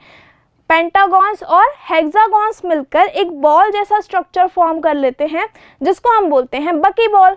ठीक है, तो इसलिए फुटबॉल जैसा स्ट्रक्चर बना लेता है। द बॉन्ड एंगल, उसमें जो बॉन्ड एंगल होता है वो कितना होता है, 120 डिग्री का, और ट्राइगोनल प्लेनर इसका स्ट्रक्चर होता है। ठीक है, and buckyballs ability of fullerene to trap different atoms. अब ये जो है बॉल जैसा स्ट्रक्चर है, केज लाइक स्ट्रक्चर है, तो इसमें एटम्स ट्रैप हो सकते हैं। तो इसका ये नेचर बहुत अच्छा है और इसका यूज़ हम करते हैं मेडिकल फील्ड में। For example radioactive C60 का हम यूज़ करते हैं, can be use in the cancer as well as AIDS therapy. Okay, तो यहाँ पे आपको यूजेस ध्यान रखना है। चलो आगे बढ़ते हैं। Versatile nature of carbon. अब जैसे कि मैंने आपको कार्बन के बारे में ऑलरेडी बताया हुआ है कि कार्बन जो है ना वो बहुत ही स्पेशल टाइप का एटम है, और कार्बन सभी के साथ बहुत अच्छी दोस्ती रखता है, सभी नॉन मेटल्स के साथ अपनी इलेक्ट्रॉन्स को शेयर करता है, और शेयरिंग करके वो फ्रेंडशिप कर लेता है, मतलब उनसे दोस्ती कर लेता है। ठीक है, तो इस तरीके से शेयरिंग कर करके वो क्या बना लेता है, अपने अंदर एक प्रॉपर्टी जनरेट करके रखता है, और वो प्रॉपर्टी क्या है, उसकी कैटेनेशन है। कैटेनेशन का क्या मतलब होता है, carbon has the unique ability, carbon में एक बहुत अच्छी यूनिक एबिलिटी है टू फॉर्म बॉन्ड्स, कि वो बॉन्ड्स बना सकता है विद अदर कार्बन एटम्स, मतलब कार्बन एटम्स के साथ बना सकता है, और लंबे लंबे मॉलिक्यूल्स बना सकता है, बहुत लार्ज मॉलिक्यूल्स वो फॉर्म कर सकता है। तो इसे ही हम क्या बोलते हैं, इस प्रॉपर्टी को ही क्या कहते हैं, हम कैटेनेशन कहते हैं। ठीक है, दीज कंपाउंड्स में have long chain of carbon, जिसमें बहुत लंबी लंबी चेन हो सकती है कार्बन की, या फिर ब्रांच फॉर्म में भी हो सकता है, एक कार्बन के ऊपर दूसरा कार्बन एज अ ब्रांच जुड़ा हुआ हो, या फिर रिंग्स भी फॉर्म हो सकती है। तो कार्बन मैक्सिमम कैटेनेशन करता है इन द पीरियोडिक टेबल, इसलिए कार्बन के सबसे ज़्यादा कंपाउंड्स पाए जाते हैं। टू इट्स स्मॉल साइज, और उसका साइज भी कैसा होता है, स्मॉल होता है, वो बहुत ईजिली इलेक्ट्रॉन्स की शेयरिंग कर लेता है, और उसकी इलेक्ट्रॉनिक कॉन्फ़िगरेशन कंप्लीट हो जाती है जब वो 4 इलेक्ट्रॉन को शेयर करता है। ठीक है, and unique strength of carbon carbon bond, और उसके कार्बन के बीच में एक स्ट्रेंथ बन जाती है जिसको हम कोवैलेंट बॉन्ड कहते हैं, या फिर फोर्स ऑफ अट्रैक्शन लगती है जिसको हम कोवैलेंट बॉन्ड कहते हैं। तो कार्बन अगर लॉन्ग चेन बनाएगा तो उसे हम क्या बोलेंगे, उसे हम बोलेंगे लीनियर चेन कंपाउंड। ठीक है, अगर कार्बन के बीच में एज अ ब्रांच जुड़ रहा है, जैसे कि यहाँ पे ये वाला कार्बन एज अ ब्रांच जुड़ा हुआ है, ठीक है, तो क्योंकि एज अ ब्रांच जोड़ रहा है तो क्या हो जाएगा, ये ब्रांच चेन हो जाएगा। यहाँ पे भी ये वाला कार्बन एज अ ब्रांच जुड़ा हुआ है। ठीक है, अगर मैं बात करूँ रिंग की, तो मिनिमम 3 कार्बन चाहिए एक रिंग बनाने के लिए, 3 कार्बन के बिना रिंग नहीं बन सकती। तो मिनिमम हमें 3 कार्बन चाहिए होते हैं एक रिंग बनाने के लिए। आगे अगर मैं यहाँ पे बात करूँ तो आप और भी कार्बन्स ऐड कर सकते हो और इससे ज़्यादा बड़ी रिंग्स भी बना सकते हो, जैसे आप यहाँ पे पेंटागॉन्स बना सकते हो, हेक्सागॉन्स बना सकते हो एंड सो मेनी रिंग्स। ठीक है, तो कार्बन का ये नेचर होता है कि वो लॉन्ग चेन बना सकता है, ब्रांच बना सकता है और रिंग चेन बना सकता है। चलो अब आगे बढ़ते हैं। तो कैटेनेशन आई होप आपको अच्छे से समझ में आ गया। अब हम पढ़ेंगे saturated compounds and unsaturated compounds. तो सैचुरेटेड कंपाउंड्स ऐसे कंपाउंड्स होते हैं जिनमें कार्बन और कार्बन के बीच में सिंगल बॉन्ड होता है, और अनसैचुरेटेड कंपाउंड्स ऐसे कंपाउंड्स होते हैं जिनमें कार्बन और कार्बन के बीच में डबल या फिर ट्रिपल बॉन्ड प्रेजेंट होता है। और बॉन्ड कैसे बनता है ये हम ऑलरेडी सीख चुके हैं। ठीक है, हमने अभ्यास के लेक्चर्स में भी सीखा है और आज भी आप सीख जाओगे, यानी कि आज भी आपका रिवीजन हो जाएगा। ओके, तो अगर सैचुरेटेड कंपाउंड बनता है तो आप उसको क्या बोलोगे, एल्केन बोलोगे, जिसके लिए जो जनरल फॉर्मूला होगा वो क्या लिखोगे आप, CnH2n+2, जिसका पहला कंपाउंड क्या है, CH4 है। यानी कि अगर आप n की वैल्यू 1 पुट करते हो तो आपके पास मॉलिक्यूल आएगा CH4, जिसे आप कहते हो मीथेन। और अगर आप यहाँ पे CnH2n फॉर्मूला लेते हो या फिर CnH2n-2 फॉर्मूला लेते हो तो आपके पास क्या आ जाएगा, एल्कीन और एल्काइन फॉर्म्स बन जाएगी, यानी कि होमोलोगस सीरीज बन जाएगी, जिसको अभी हम आगे पढ़ने वाले हैं। तो यहाँ पे क्या बन जाएगा, इथीन और इथाइन बन जाएगा। अभी हमने यहाँ पे सिर्फ एक एग्जाम्पल लिया है ताकि आपको सैचुरेटेड और अनसैचुरेटेड में डिफरेंस समझ में आ जाए। ठीक है, तो CH4 तो हम ऑलरेडी अभी बना चुके हैं, एक कार्बन 4 हाइड्रोजन के साथ जुड़ा हुआ है, सॉरी, ठीक है। तो ये क्या बन गया, CH4 का स्ट्रक्चर बन गया, जिसको आप मीथेन कह रहे हो। और ये कब बना, जब कार्बन और हाइड्रोजन के बीच में सिंगल बॉन्ड बना, यानी कि एक एक इलेक्ट्रॉन की शेयरिंग हुई तो क्या बनेगा, सिंगल बॉन्ड बनेगा। और ऐसे कंपाउंड्स को हम कहेंगे सैचुरेटेड कंपाउंड्स, ठीक है। अब अगर कार्बन कार्बन के बीच में बनता है डबल बॉन्ड, तो यहाँ पे आपको 4 इलेक्ट्रॉन्स शेयर करने के लिए, यानी कि 2-2 इलेक्ट्रॉन तो यहाँ पे शेयर हो रहे हैं, एक इलेक्ट्रॉन इस हाइड्रोजन के साथ शेयर हो गया और दूसरा इलेक्ट्रॉन यहाँ शेयर हो गया। इसी तरीके से ये वाला कार्बन भी 2 हाइड्रोजन के साथ एक एक इलेक्ट्रॉन शेयर कर रहा है। तो इसका फॉर्मूला क्या हो जाएगा, C2H2 हो जाएगा, जिसे हम बोलेंगे इथीन। ईथ का मतलब होता है 2 कार्बन। अब अगर इथाइन बनाना है तो यहाँ पे आप बनाएंगे 2 कार्बन, उसके बीच में लगाएंगे ट्रिपल बॉन्ड और एक एक हाइड्रोजन यहाँ पे आप लगा देंगे, ठीक है। और एक एक हाइड्रोजन यहाँ पे आप लगा देंगे इस तरीके से, तो ये बन जाएगा इथाइन। ईथ का मतलब 2 कार्बन और आयन का मतलब होता है ट्रिपल बॉन्ड, ठीक है। तो आई होप सो यहाँ पे आपको सैचुरेटेड और अनसैचुरेटेड में आप कोई डिफरेंस, मतलब यहाँ पे आपको कोई डाउट नहीं है, आपको डिफरेंस अच्छे से समझ में आ गया है, ओके। अब हम पढ़ेंगे स्ट्रक्चरल आइसोमर्स। स्ट्रक्चरल आइसोमर्स क्या होते हैं, इसके बारे में हम जान लेते हैं। Some organic compounds have identical molecular mass. अब आपने जुड़वां भाई बहन तो देखे ही होंगे, सभी ने देखे। तो जुड़वां भाई बहन देखने में बिल्कुल एक जैसे दिखाई देते हैं, यानी कि यहाँ पे हम कंपाउंड को जुड़वां भाई बहन से कंपेयर कर रहे हैं, ठीक है।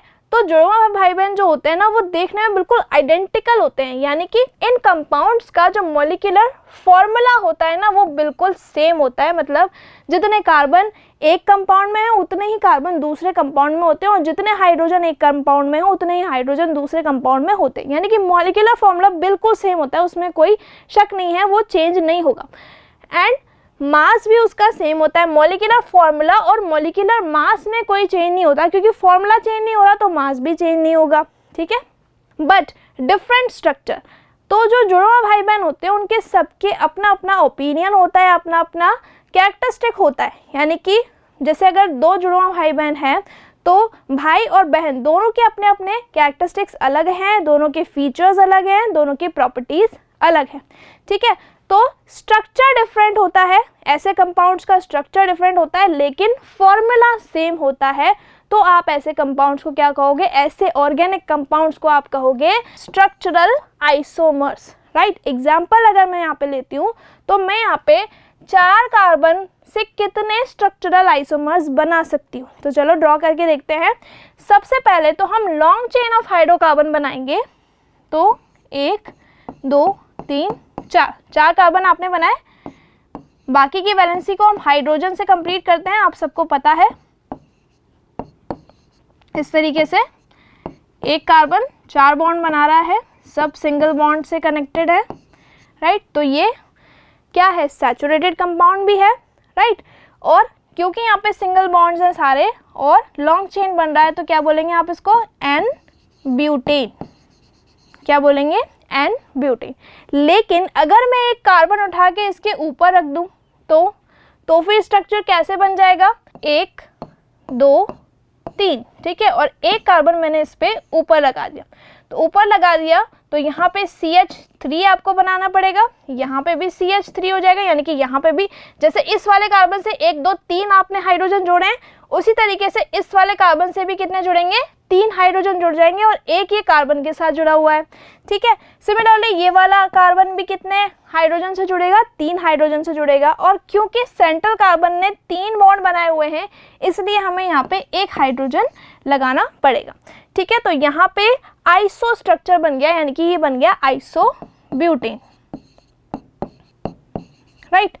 और अगर मैं यहाँ पे IUPAC नेमिंग की बात करूँ तो ये है ब्यूटेन, और ये क्या है, क्योंकि यहाँ पे सेकंड कार्बन पे ब्रांच आ रही है, तो इसलिए ये क्या नेम हो जाएगा इसका IUPAC name, two methyl propane. 1 2 3 carbon है पेरेंट चेन में, ठीक है। ये आपको मैं लिखना सिखाऊंगी, so don't worry about this. तो हमने 4 कार्बन का यूज करके 2 स्ट्रक्चरल आइसोमर बना लिए। अब आप यहाँ पे इसका मॉलिक्यूलर फॉर्मूला देखो, तो इसका भी मॉलिक्यूलर फॉर्मूला कितना है, C4H10 है, और इसका भी मॉलिक्यूलर फॉर्मूला कितना है, C4H10 है, राइट। यानी कि दोनों का मॉलिक्यूलर फॉर्मूला सेम C4H10, लेकिन सिर्फ एक कार्बन को यहाँ से उठा करके मैंने इस वाले कार्बन पे रख दिया, यानी कि एज अ ब्रांच मैंने इसको यूज कर लिया इसमें, तो इसका स्ट्रक्चर चेंज हो गया, राइट। यानी कि सिर्फ स्ट्रक्चर में डिफरेंस है तो उसे हम बोलेंगे स्ट्रक्चरल आइसोमर्स। और यहाँ पे ये जो दो स्ट्रक्चरल आइसोमर्स बने हैं ये किसके हैं?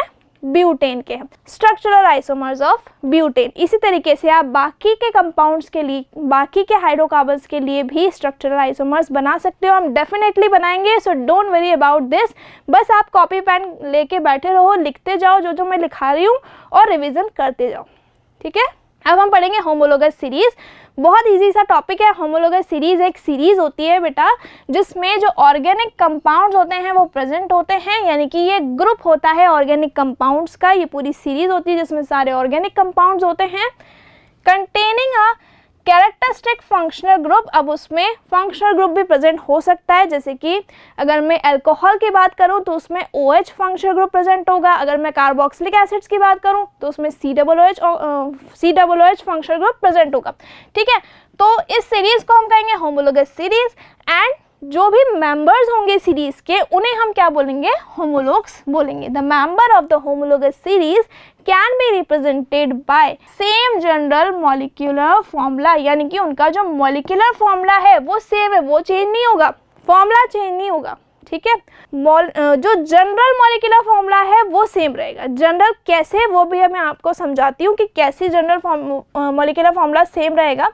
The successive members differ from each other. जो सक्सेसिव मेंबर्स हैं वो एक दूसरे से आपको अलग दिखाई देंगे, और अलग कैसे दिखाई देंगे? क्योंकि उनमें CH2 का डिफरेंस होगा, या फिर आप कह सकते हो 14 यूनिट मास का डिफरेंस होगा। तो मैं आपको एक होमोलोगस सीरीज बनाकर दिखाती हूँ, आपको बहुत अच्छे से समझ में आएगा। देखो, हम बना रहे हैं अल्कोहल्स के लिए होमोलोगस सीरीज। तो अल्कोहल्स के लिए जो जनरल फॉर्मूला हम यूज करते हैं वो होता है R बॉन्ड OH। OH यहाँ पे फंक्शनल ग्रुप है।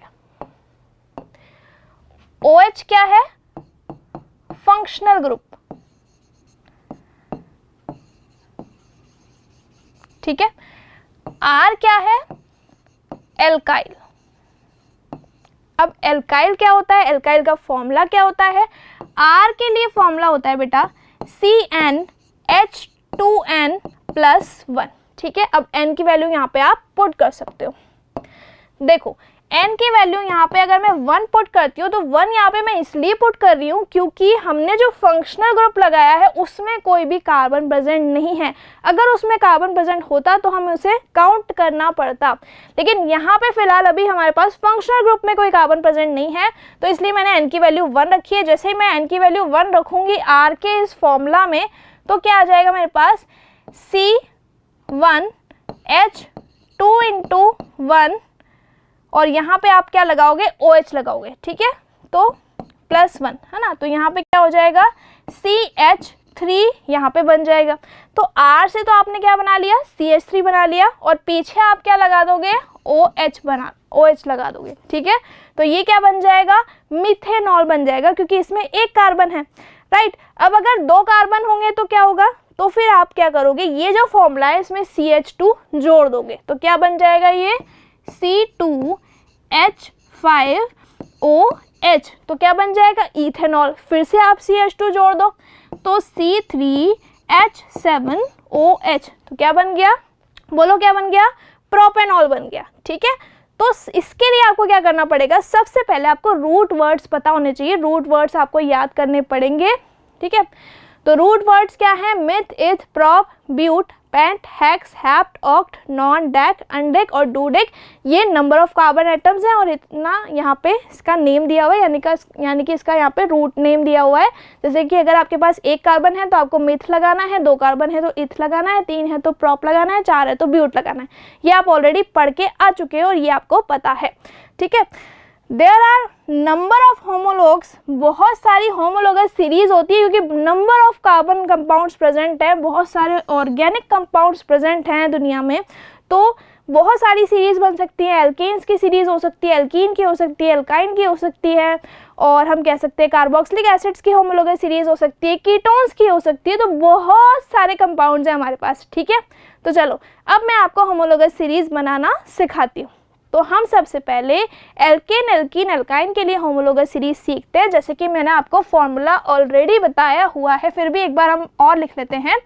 CnH2n+2 इसके लिए फॉर्मूला है, CnH2n इसके लिए फॉर्मूला है एल्कीन के लिए, और CnH2n-2 एल्काइंस के लिए फॉर्मूला होता है। और जैसे कि आप जानते हो कि एल्कीन में सिंगल बॉन्ड होता है, एल्केन में सिंगल बॉन्ड होता है सॉरी, और एल्कीन में होता है डबल बॉन्ड, और एल्काइन में होता है ट्रिपल बॉन्ड, ठीक है। तो अब यहाँ पे होमोलोगस सीरीज कैसे बना सकते हो, n=1 से स्टार्ट करेंगे तो CH4 आ जाएगा। अब यहाँ पे मिनिमम 2 कार्बन चाहिए कार्बन कार्बन के बीच में डबल बॉन्ड बनाने के लिए, ठीक है। तो इसलिए हम n=2 से स्टार्ट करेंगे, तो n=2 से स्टार्ट करेंगे तो C2 और H कितना हो जाएगा, 4 हो जाएगा, ठीक है। सिमिलरली यहाँ पे हम n=2 से ही स्टार्ट करेंगे, क्योंकि यहाँ पे भी कार्बन कार्बन के बीच में हमें ट्रिपल बॉन्ड बनाना है, ठीक। तो यहाँ पे क्या हो जाएगा, C2H2। अब अगर आपने हर सीरीज का एक एक मेंबर भी सीख लिया ना, तो आगे के मेंबर्स तो आप अपने आप ही बना लोगे, है ना। तो यहाँ पे मैं आपको वो ट्रिक बताती हूँ कि आप आगे के मेंबर्स कैसे बनाओगे, ठीक है। तो अगर आपको होमोलोगस सीरीज बनाने से डर लगता है, या फिर आप कोई मेंबर स्किप कर देते हो, उसका कोई होमोलोग भूल जाते हो, तो उसके लिए बेस्ट ट्रिक मैं यहाँ पे बता रही हूँ। ट्रिक क्या है कि देखो, सबसे पहले आपको हर सीरीज का ना पहला मेंबर याद कर लेना है, बस सिर्फ पहला मेंबर आपको पता होना चाहिए। आपको पता होना चाहिए कि अगर आप एल्केन बना रहे हो तो एल्केन का पहला मेंबर है CH4, दैट्स इट। इससे ज़्यादा कुछ याद नहीं करना है आपको, ठीक है। अगर आप एल्कीन्स के लिए सीरीज बना रहे हो तो आपको पहला मेंबर पता होना चाहिए विच इज C2H4। सिमिलरली अगर आप एल्काइन के लिए बना रहे हो तो पहला मेंबर पता होना चाहिए विच इज C2H5। और अगर आप कार्बोक्सिलिक एसिड के लिए बना रहे हो तो फिर आपको फंक्शनल ग्रुप पता होना चाहिए विच इज COOH। एल्कोहल्स के लिए बना रहे हो तो OH आपको याद रखना है। एल्डिहाइड के लिए बना रहे हो तो CHO आपको याद करना है, ठीक है। तो फिलहाल तो हम एल्केन, एल्कीन, एल्काइन बना रहे हैं, तो आपको पहला मेंबर आई थिंक याद हो गया होगा, आई होप सो। तो अब यहाँ पे करना क्या है, सिर्फ CH2 जोड़ते जाना है। यस, सिर्फ आपको CH2 जोड़ना है। जैसे यहाँ पे आपने CH2 जोड़ा, अब अगर मैं CH4 में CH2 जोड़ दूं तो क्या होगा, कार्बन कितने हो गए, C2, हाइड्रोजन कितने हो गए, C6, राइट। बस इतना ही हमें करना है, यानी कि एक एक कार्बन बढ़ाते जाओ और 2-2 हाइड्रोजन बढ़ाते जाओ। तो एक कार्बन में हमने यहाँ पे बढ़ाया तो 3 हो गए, और 2 हाइड्रोजन बढ़ाएंगे तो 8 हो जाएंगे। फिर एक कार्बन बढ़ाएंगे तो C4, 2 हाइड्रोजन बढ़ाएंगे तो C10, फिर एक कार्बन बढ़ाएंगे तो C5, और एक यहाँ पे 2 हाइड्रोजन बढ़ाएंगे सॉरी, तो कितना हो जाएगा, H12 हो जाएगा। एक कार्बन बढ़ाना है, 2 हाइड्रोजन बढ़ाना है, एक कार्बन बढ़ाना है, 2 हाइड्रोजन बढ़ाना है।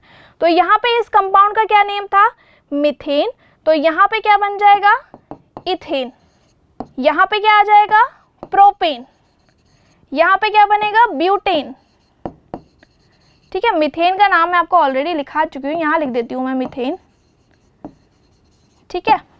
और ये क्या बन जाएगा, पेंटेन, यानी कि पेंट यहाँ पे रूट वर्ड है और एन यहाँ पे प्राइमरी सफिक्स है, ठीक है। उसके बाद C3H6, यहाँ पे तो जस्ट आपको डबल ही करना है, मतलब एल्कीन्स में तो आपको दिक्कत ही नहीं आएगी, बिल्कुल आपको दिक्कत नहीं आएगी, क्योंकि जब आप कार्बन लिखोगे, जैसे अगर आपको 4 कार्बन के लिए एल्कीन बनाना है तो आप C4 लिखोगे और हाइड्रोजन डबल करके लिख दोगे तो H8 आ जाएगा, C5H आ जाएगा 10, ठीक है। तो यहाँ पे 2 कार्बन और 4 हाइड्रोजन है तो क्या बन गया, ईथ। 2 कार्बन के लिए हम ईथ यूज करते हैं और E लगा देंगे तो क्या बन जाएगा, इथीन बन जाएगा, राइट। ऐसे ही यहाँ पे बन जाएगा प्रोपीन, यहाँ पे बन जाएगा ब्यूटीन, और यहाँ बन जाएगा पेंटीन, राइट। सिमिलरली यहाँ पे क्या बनेगा, यहाँ पे 2 कार्बन है, 2 हाइड्रोजन है तो थाइन बन जाएगा, YNE आ रहा है ना यहाँ पे, तो हमारे पास ट्रिपल बॉन्ड है, ठीक है। अब यहाँ पे C3 आपने किया, फिर 2 हाइड्रोजन बढ़ा दो तो यहाँ पे C4H4 हो जाएगा, C3H4 यहाँ पे मॉलिक्यूल बन गया, और ये क्या बन गया, 3 कार्बन होते ही propyne. Yes, you are right. ठीक है, नेक्स्ट फटाफट से नेक्स्ट कंपाउंड बताओ मुझे कि नेक्स्ट कंपाउंड क्या होगा। यहाँ पे 1 कार्बन 2 हाइड्रोजन बढ़ाओ फटाफट से, तो यहाँ पे हो गया C4 और H कितना हो गया 6, यहाँ पे हो जाएगा C5 और H कितना हो जाएगा बेटा 8। ठीक है, तो यहाँ पे 4 कार्बन को आप कहोगे ब्यूट और YNE लगा दो तो ब्यूटाइन, 5 कार्बन को आप कहोगे पेंट और YNE लगा दो तो पेंटाइन। क्लियर, तो यहाँ पे हम बहुत इजीली होमोलोगस सीरीज बनाना सीख गए हैं। और अगर आप इन मेंबर्स में देखो तो कितना डिफरेंस आ रहा है, CH2 का डिफरेंस आ रहा है, और CH2 का डिफरेंस आने का मतलब है कि 14 यूनिट मास का डिफरेंस है, क्योंकि कार्बन के एक एटम का मास होता है 12 और एक हाइड्रोजन का मास होता है 1। 2 हाइड्रोजन है तो 2 हो जाएगा मास, तो 2 + 12 कितना हो जाएगा 14, राइट। तो हर एडजेसिव मेंबर में, यानी कि हर, हम कह सकते हैं कि यहाँ पे मेंबर्स में, आसपास के कॉन्जिक्यूटिव मेंबर्स में कितने यूनिट मास का डिफरेंस है, 14 यूनिट मास का डिफरेंस है। ओके, चलो आगे बढ़ते हैं।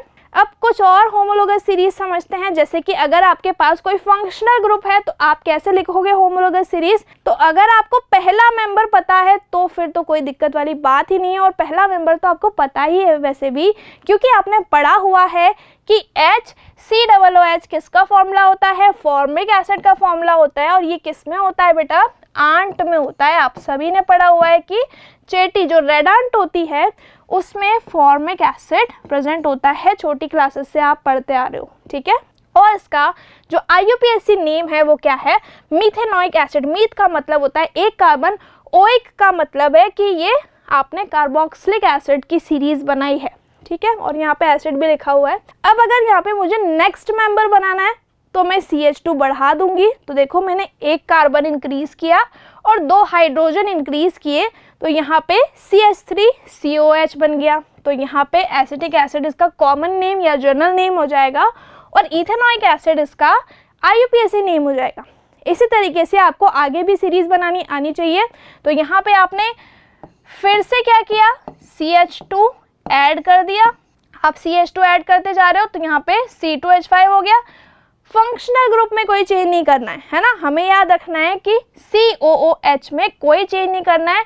यहाँ पे जो R है, जो एल्काइल है, उसमें आपको CH2 बढ़ाते जाना है। ठीक है, तो जैसे जैसे आप बढ़ाएंगे तो यहाँ पे ये जो कार्बन है इसको भी आपको काउंट करना है, क्योंकि यहाँ पे R में आपके पास 2 कार्बन है और 1 कार्बन यहाँ पे, तो टोटल 3 कार्बन हो गए हमारे पास कंपाउंड में। इसीलिए जो कॉमन नेम है वो हो गया प्रोपियोनिक एसिड, और जो इसका IUPAC नेम है वो क्या हो जाएगा, प्रोपेनोइक एसिड हो जाएगा। ओके, इससे आपने CH2 बढ़ाया तो क्या हुआ, ब्यूटाइरिक एसिड, और IUPAC नेम क्या हो जाएगा, ब्यूटेनोइक एसिड। फिर से आप CH2 बढ़ा दो तो 4 कार्बन यहाँ पे और 1 यहाँ पे, तो टोटल 5 कार्बन को क्या बोलोगे आप, वेलरिक एसिड, पेंटेनोइक एसिड। फिर से बढ़ाओ, कैप्रोइक एसिड, हेक्सेनोइक एसिड। फिर से बढ़ाओ, फिर से CH2 बढ़ाओ तो क्या हो जाएगा, इनैंथिक एसिड इसका कॉमन नेम हो जाएगा, और हेप्टेनोइक एसिड। फिर से बढ़ाओ तो कैप्रेलिक एसिड इसका कॉमन नेम हो जाएगा, और ऑक्टेनोइक एसिड इसका IUPAC नेम हो जाएगा। तो इस तरीके से आप ये पूरी होमोलोगस सीरीज आंख बंद करके बना सकते हो। यस, आप बहुत इजीली इसको बना सकते हो अगर आपको पहला मेंबर पता है, और थोड़ी सी मेहनत तो आपको करनी पड़ेगी। यहाँ पे कॉमन नेम्स आपको याद करने पड़ेंगे, क्योंकि ये बोर्ड एग्जाम्स हैं और आपको प्रिपरेशन अच्छे से करनी है। ओके, चलो नेक्स्ट टॉपिक पढ़ते हैं, which is functional group. Functional group क्या होता है आप सभी को पता है। इसको हम या तो एज अ प्रीफिक्स यूज़ करते हैं या फिर एज अ सफिक्स यूज़ करते हैं। तो प्रीफिक्स में हमारे पास मेनली हेलोजन्स ही हैं हमारे पास। तो हेलोजन या तो क्लोरो, ब्रोमो, आयोडो, फ्लोरो ऐसे जुड़ता है, ठीक है, और या फिर आप इसको X से डिनोट करते हो। क्लियर, तो यहाँ पे Cl और Br यहाँ पे बॉन्ड फॉर्मेशन हो रहा है। अगर मैं ऑक्सीजन की बात करूँ तो यहाँ पे एल्कोहल्स के लिए OL आ रहा है, और यहाँ पे OH इसका फंक्शनल ग्रुप है, यानी कि ये है OL। OL क्या है, सफिक्स है, राइट।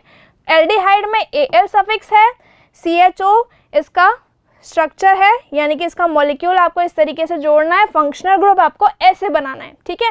कीटोन्स में ONE सफिक्स है और लास्ट कार्बोक्सिलिक एसिड तो अभी हमने बनाया ही है, इसमें OIC सफिक्स है, ठीक है। और ये इसके फंक्शनल ग्रुप्स हैं OH, CHO, CO। अब यहाँ पे एक बात ध्यान रखनी है कि जब भी आप कीटोन बनाओ तो मिनिमम 3 कार्बन चाहिए, यानी कि यहाँ पे भी हमें 1 कार्बन चाहिए, यहाँ पे भी हमें 1 कार्बन चाहिए, यानी कि कीटोन बनाने के लिए मिनिमम 3 कार्बन चाहिए, 2 कार्बन के बीच में जुड़ता है ये, ठीक है।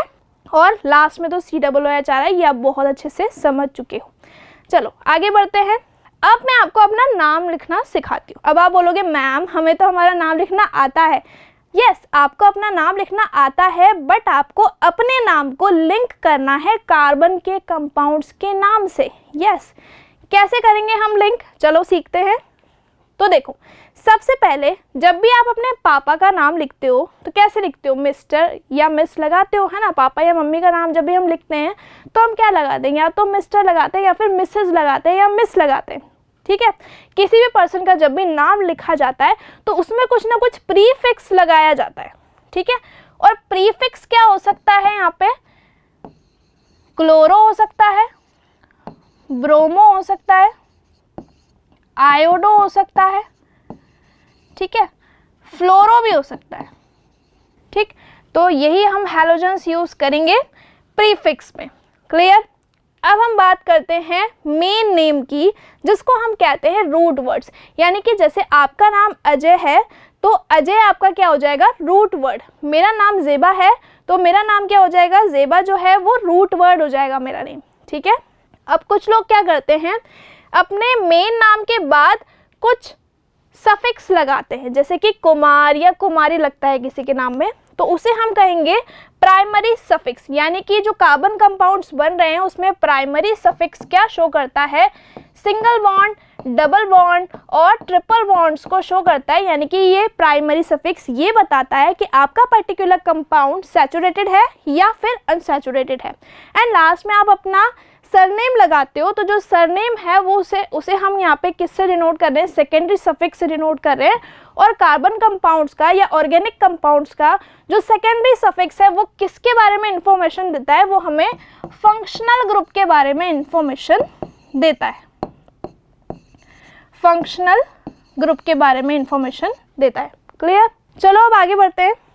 देखो, अब यहाँ पे हम रूल्स सीख लेते हैं फटाफट। तो बहुत इजी से रूल्स हैं। देखो, एक तो लॉन्ग पॉसिबल चेन बननी चाहिए, जैसे जो कैटिनेशन में हम पढ़ चुके हैं, लॉन्ग पॉसिबल कार्बन चेन होनी चाहिए।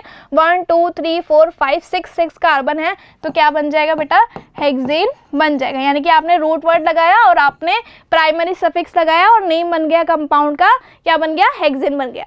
अब देखो सेकेंड रूल क्या है कि लोवेस्ट नंबर पे आपकी ब्रांच आनी चाहिए। तो जैसे आप यहाँ पे नंबरिंग करो 1 2 3 4 5 6, ठीक है। तो इधर से अगर मैं काउंटिंग करूंगी तो 3rd पोजीशन पे ये ब्रांच आएगी, और अगर मैं इस साइड से काउंटिंग करूंगी तो 4th पोजीशन पे आएगी। तो हमें मिनिमम कार्बन पे ब्रांच चाहिए, तो हम क्या लिखेंगे इसके लिए, तो इसके लिए नेम हो जाएगा 3 इथाइल। और कितने कार्बन है, 6 कार्बन है, तो हेक्स, ठीक है, और एन हेक्सेन, ठीक है।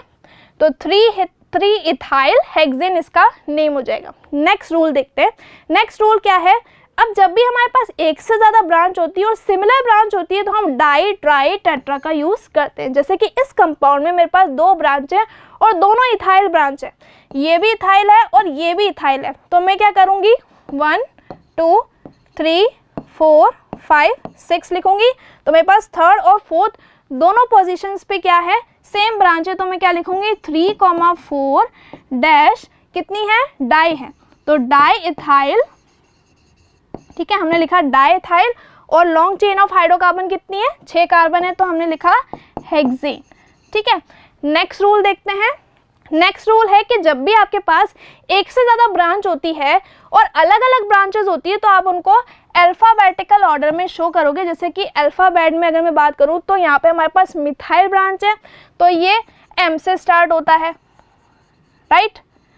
और अगर मैं यहाँ पे बात करूँ इथाइल ब्रांच की तो ये E से स्टार्ट होता है। तो पहले हमें E को शो करना पड़ेगा और बाद में हम M को शो करेंगे अल्फ़ाबेटिकल ऑर्डर के थ्रू, ठीक है। जैसे हम ABCD में लिखते हैं बिल्कुल वैसे, ठीक है। तो पहले आपको क्या करना पड़ेगा, पहले यहाँ पे नंबरिंग करनी पड़ेगी 1 2 3 4 5 और 6।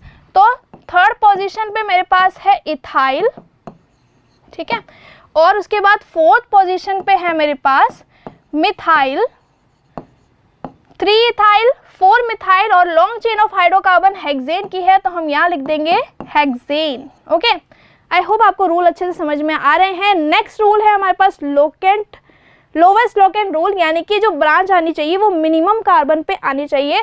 तो यहाँ पे आपको 2 दिख रहे हैं, 2 3 5 और 8 पे ब्रांच आ रही है। अगर आप इस साइड से काउंट करोगे तो और इस साइड से काउंट करोगे तो 2 8 7 और 2 5 7 और 8 पे ब्रांच आ रही है, ठीक है। जैसे यहाँ से काउंट करो तो यहाँ पे 1 2, ये सेकंड कार्बन पे आ गई ब्रांच, फिर यहाँ पे 5th पे आ गई, फिर यहाँ पे 7th पे आ गई और यहाँ पे 8th कार्बन पे ब्रांच आ गई। तो आपको क्या करना है, मिनिमम कार्बन पे ब्रांच को लेकर आना है, ठीक है। और फिर सिमिलरली जैसे यहाँ पे हमने नेम लिखा वैसे ही हम यहाँ पे नेम लिख देंगे 2, 3, 5, 8 और डैश लगाएंगे। और टोटल कार्बन्स कितने हैं, पहले हम लिखेंगे डैश लगा के मिथाइल, और कितने मिथाइल हैं, 4 मिथाइल हैं तो टेट्रा मिथाइल लिखेंगे, यानी कि 2, ऐसे लिखेंगे 2, 3, 5, 8 टेट्रा मिथाइल, और 9 कार्बन्स हैं तो ये हो जाएगा नोनिन।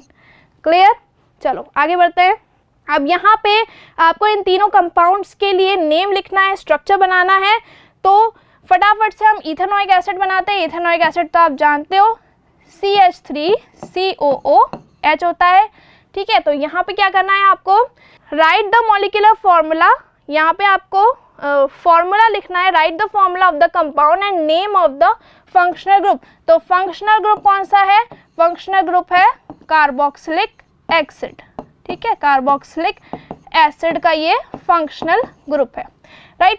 नेक्स्ट प्रोपेनॉन, यहाँ पे कीटोन आ रहा है, मिनिमम 3 कार्बन चाहिए कीटोन बनाने के लिए। तो आपने 3 कार्बन बनाए ऐसे, और यहाँ पे हाइड्रोजन से इसकी वैलेंसी को कंप्लीट कर दिया और यहाँ पे बना दिया डबल बॉन्ड O, ठीक है। तो ये क्या बन जाएगा, एसीटोन बन जाएगा, या फिर आप इसको प्रोपेनॉन भी कह सकते हो। और यहाँ पे कीटोन आपने बनाया है, ठीक है, और C डबल बॉन्ड O इसका फंक्शनल ग्रुप है, यहाँ पे COOH इसका फंक्शनल ग्रुप है। अगर मैं यहाँ पे बात करूँ नाइट्रोमीथेन की, तो आपको एक ही कार्बन बनाना है, ठीक है, ऐसे, और एक NO2 नाइट्रो ग्रुप जोड़ देना है। तो ये क्या बन जाएगा, नाइट्रोमीथेन बन जाएगा। क्लियर, और यहाँ पे सारे सिंगल बॉन्ड्स हैं, तो यहाँ पे क्या हो जाएगा, फंक्शनल ग्रुप क्या है यहाँ पे, ये NO2 यहाँ पे फंक्शनल ग्रुप आप बोल सकते हो, और मीथेन यहाँ पे आपने लिया है। क्लियर, आई होप सो ये आपको अच्छे से समझ में आ गया, प्रैक्टिस कर लेना इसकी। ओके, चलो आगे बढ़ते हैं, कंबशन के बारे में पढ़ते हैं। कंबशन तो आपको सबको पता है, हमने पढ़ा हुआ है कि जब भी हम कार्बन की किसी भी फॉर्म को ऑक्सीजन की प्रेजेंस से बर्न करते हैं तो क्या होता है, कार्बन डाइऑक्साइड गैस रिलीज होती है, या फिर वाटर साथ में रिलीज हो जाता है और हीट और लाइट रिलीज होती है, ठीक है। तो यहाँ पे ब्यूटेन होता है LPG में, राइट, लिक्विफाइड पेट्रोलियम गैस में, और ये क्या है, ये है इथेनॉल, जो कि हम अल्कोहल्स में बहुत अच्छे से पढ़ के आए। क्लियर, तो कार्बन में यहाँ पे कंबशन बहुत अच्छे से आप समझ पा रहे हो, कंबशन हमने पहले भी पढ़ा है। कंबशन में हमें क्या करना होता है, कार्बन की किसी फॉर्म को हम बर्न करें, जैसे कि यहाँ पे हम ग्रेफाइट को अगर बर्न करें, ठीक है, तो क्या होगा, ग्रेफाइट कार्बन की फॉर्म है, ऑक्सीजन की प्रेजेंस से बर्न होगा और कार्बन डाइऑक्साइड गैस रिलीज करेगा, बहुत सारी हीट रिलीज होगी और लाइट रिलीज होगी। इसी तरीके से अगर कार्बन का कोई भी आप हाइड्रोकार्बन लेते हो, ऑर्गेनिक कंपाउंड लेते हो, तो वो भी इसी तरीके से बर्न होगा, CO2 रिलीज होगी, वाटर मॉलिक्यूल रिलीज होगा और हीट और लाइट रिलीज होगी, ठीक है। तो आई थिंक कंबशन में तो आपको कोई दिक्कत आने वाली नहीं है। अब जो नेक्स्ट रिएक्शन हम पढ़ेंगे वो बहुत इंपॉर्टेंट है। तो कंबशन में भी अगर हम सैचुरेटेड और अनसैचुरेटेड में इसको समझें, तो जो सैचुरेटेड कंपाउंड्स होते हैं वो सब कंप्लीट कंबशन होता है, यानी कि सैचुरेटेड कंपाउंड्स में कंप्लीट कंबशन होता है और अनसैचुरेटेड में इनकम्प्लीट कंबशन होता है। सैचुरेटेड में ब्लू फ्लेम बनती है, जबकि जो अनसैचुरेटेड होते हैं उनमें येलो फ्लेम बनती है। लेकिन अगर आप जो सैचुरेटेड कंपाउंड है उसको लिमिटेड ऑक्सीजन प्रोवाइड करोगे तो फिर उससे भी आपको येलो फ्लेम मिल जाएगी, और अगर आप अनसैचुरेटेड कंपाउंड को प्रॉपर ऑक्सीजन प्रोवाइड करोगे, ज़्यादा अमाउंट में मोर ऑक्सीजन प्रोवाइड करोगे, तो इससे भी आपको ब्लू फ्लेम मिल सकती है, ठीक है। बट इन जनरल अगर मैं बात करूं तो सैचुरेटेड से ब्लू फ्लेम मिलती है और अनसैचुरेटेड से येलो फ्लेम मिलती है। तो यहाँ पे कोई सूटी डिपॉजिट नहीं होता, जबकि यहाँ पे सूटी डिपॉजिट होता है, यानी कि स्मोक बनता है। एग्जाम्पल आप देख सकते हो, अगर आप ब्यूटेन को ऑक्सीजन की प्रेजेंस में बर्न कर रहे हो और प्रॉपर आपने ऑक्सीजन प्रोवाइड की है, तो CO2 बनेगा, H2O बनेगा, हीट रिलीज होगी, लाइट रिलीज होगी, ठीक है। लेकिन अगर आपने ऑक्सीजन का अमाउंट लिमिटेड कर दिया, तो ऑक्सीजन का अमाउंट जैसे ही आप लिमिटेड करोगे, तो लिमिटेड करते ही क्या होगा, यहाँ पे कार्बन मोनोऑक्साइड का फॉर्मेशन हो जाएगा और ये आपके लिए हार्मफुल हो सकता है, ठीक है। चलो आगे बढ़ते हैं। अब हम पढ़ेंगे ऑक्सीडेशन रिएक्शन। ये रिएक्शन तो हम पढ़ के आ चुके हैं, इथेनॉल एंड इथेनोइक एसिड वाले टॉपिक में मैंने आपको पढ़ाया है, ठीक है। अगर ऑक्सीजन का एडिशन होता है तो हम उसे ऑक्सीडेशन कहते हैं, सभी बच्चों को पता है, सभी बच्चे बहुत स्मार्ट है हमारे सारे, है ना। तो यहाँ पे हमने लिया है इथेनॉल, राइट। और इथेनॉल को जब हमने ऑक्सीजन प्रोवाइड किया, तो ऑक्सीजन प्रोवाइड करने का काम कौन कर रहा है, यहाँ पे एल्कलाइन KMnO4 यानी कि पोटेशियम परमैंगनेट यहाँ पे काम कर रहा है, या फिर आप K2Cr2O7 भी ले सकते हो। ये आप पे डिपेंड करता है कि आप यहाँ पे कौन सा ऑक्सीडाइजिंग एजेंट लेना चाहते हो। और ये किस में कन्वर्ट हो जाएगा, इथेनोइक एसिड में कन्वर्ट हो जाएगा। क्लियर, चलो आगे बढ़ते हैं। तो ऑक्सीडाइजिंग एजेंट आपको पता है, ये ऐसे कंपाउंड्स हो या फिर ऐसे मॉलिक्यूल्स होते हैं जो कि क्या करते हैं, ऐसे सब्सटेंसेस होते हैं जो कि कैपेबल होते हैं adding of oxygen atom to the other atoms, यानी कि दूसरे मॉलिक्यूल्स में या दूसरे कंपाउंड्स में ऑक्सीजन को ऐड करने का काम करते हैं, और इसीलिए हम इनको ऑक्सीडाइजिंग एजेंट के नाम से जानते हैं। और एग्जाम्पल आप लिख ही सकते हो, KMnO4 लिख सकते हो या फिर K2Cr2O7 लिख सकते हो। चलो आगे बढ़ते हैं। अब सबसे इम्पोर्टेंट आपकी रिएक्शन आ गई है, इसको आपको नोट डाउन करना है, इम्पोर्टेंट लगा लो भाई इस पे। अब ये जो पर्टिकुलर रिएक्शन है, इसमें क्या होता है, इसमें हम अनसैचुरेटेड को कन्वर्ट कर रहे होते हैं सैचुरेटेड कंपाउंड में। और कैसे करते हैं, या तो हम हाइड्रोजन को ऐड करा के उसको कन्वर्ट करते हैं, या फिर क्लोरीन को ऐड कराते हैं, या फिर ब्रोमीन को ऐड कराते हैं। तो अगर आप किसी अनसैचुरेटेड कंपाउंड में हाइड्रोजन के 2 एटम्स को ऐड कर रहे हो, H2 ऐड कर रहे हो, तो उसे कहोगे आप हाइड्रोजनेशन। Cl2 ऐड कर रहे हो CCl4 के प्रेजेंस में, तो कहोगे क्लोरीनेशन। और अगर आप ब्रोमीन को ऐड कर रहे हो, Br2 को ऐड कर रहे हो क्लोरीन CCl4 के प्रेजेंस में, सॉरी कार्बन टेट्राक्लोराइड के प्रेजेंस में, तो आप उसे क्या कहोगे, ब्रोमिनेशन कहोगे, सिंपल। और ये किसके प्रेजेंस में होगा, कैटलिस्ट के प्रेजेंस में होगा। पैलेडियम या फिर निकल एज अ कैटलिस्ट आप यूज कर सकते हो। कैटलिस्ट का काम क्या होता है, रिएक्शन रेट को इंक्रीज करना होता है, दैट्स इट, ठीक है। तो यहाँ पे आपने क्या लिया है, इथीन लिया है, और इथीन में आपने हाइड्रोजन को जोड़ा, यहाँ पे बॉन्ड टूटा ये वाला, ठीक है, और ये हाइड्रोजन यहाँ पे जाके जुड़ गया।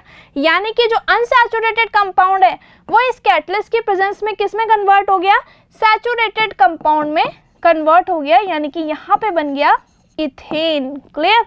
तो यहाँ पे इसका यूज हम कैसे कर सकते हैं, सर्टेन वेजिटेबल ऑयल्स। अब जो वेजिटेबल्स ऑयल्स होते हैं ना बेटा, वो आपके होते हैं अनसैचुरेटेड। अगर वो अनसैचुरेटेड हैं तो उनमें डबल बॉन्ड प्रेजेंट है, तो अगर हम उन्हें सिंगल बॉन्ड में कन्वर्ट कर दें तो ठीक है।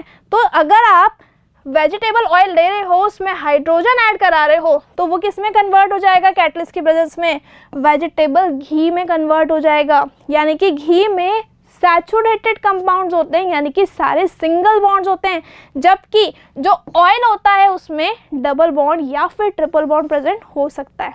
चलो आगे बढ़ते हैं। तो ये था आपका एडिशन रिएक्शन। अब हम पढ़ेंगे सब्स्टिट्यूशन रिएक्शन। तो सब्स्टिट्यूशन रिएक्शन में सब्स्टिट्यूट करेंगे obviously. Saturated hydrocarbons are fairly unreactive. वैसे तो सैचुरेटेड कंपाउंड्स अनरिएक्टिव होते हैं, लेकिन अगर उनको सनलाइट की प्रेजेंस दी जाए और उसमें क्लोरीन ऐड किया जाए तो इसे आप कहोगे सैचुरेटेड, या फिर आप बोलोगे कि ऐसा सैचुरेटेड कंपाउंड जो कि सनलाइट के प्रेजेंस में क्या कर रहा है, अपने हाइड्रोजन्स को हटा रहा है और उसकी जगह पे क्या हो रहा है, क्लोरीन आके जुड़ रहा है। तो ऐसा सब्स्टिट्यूशन क्या कहलाएगा, सब्स्टिट्यूशन रिएक्शन कहलाएगा।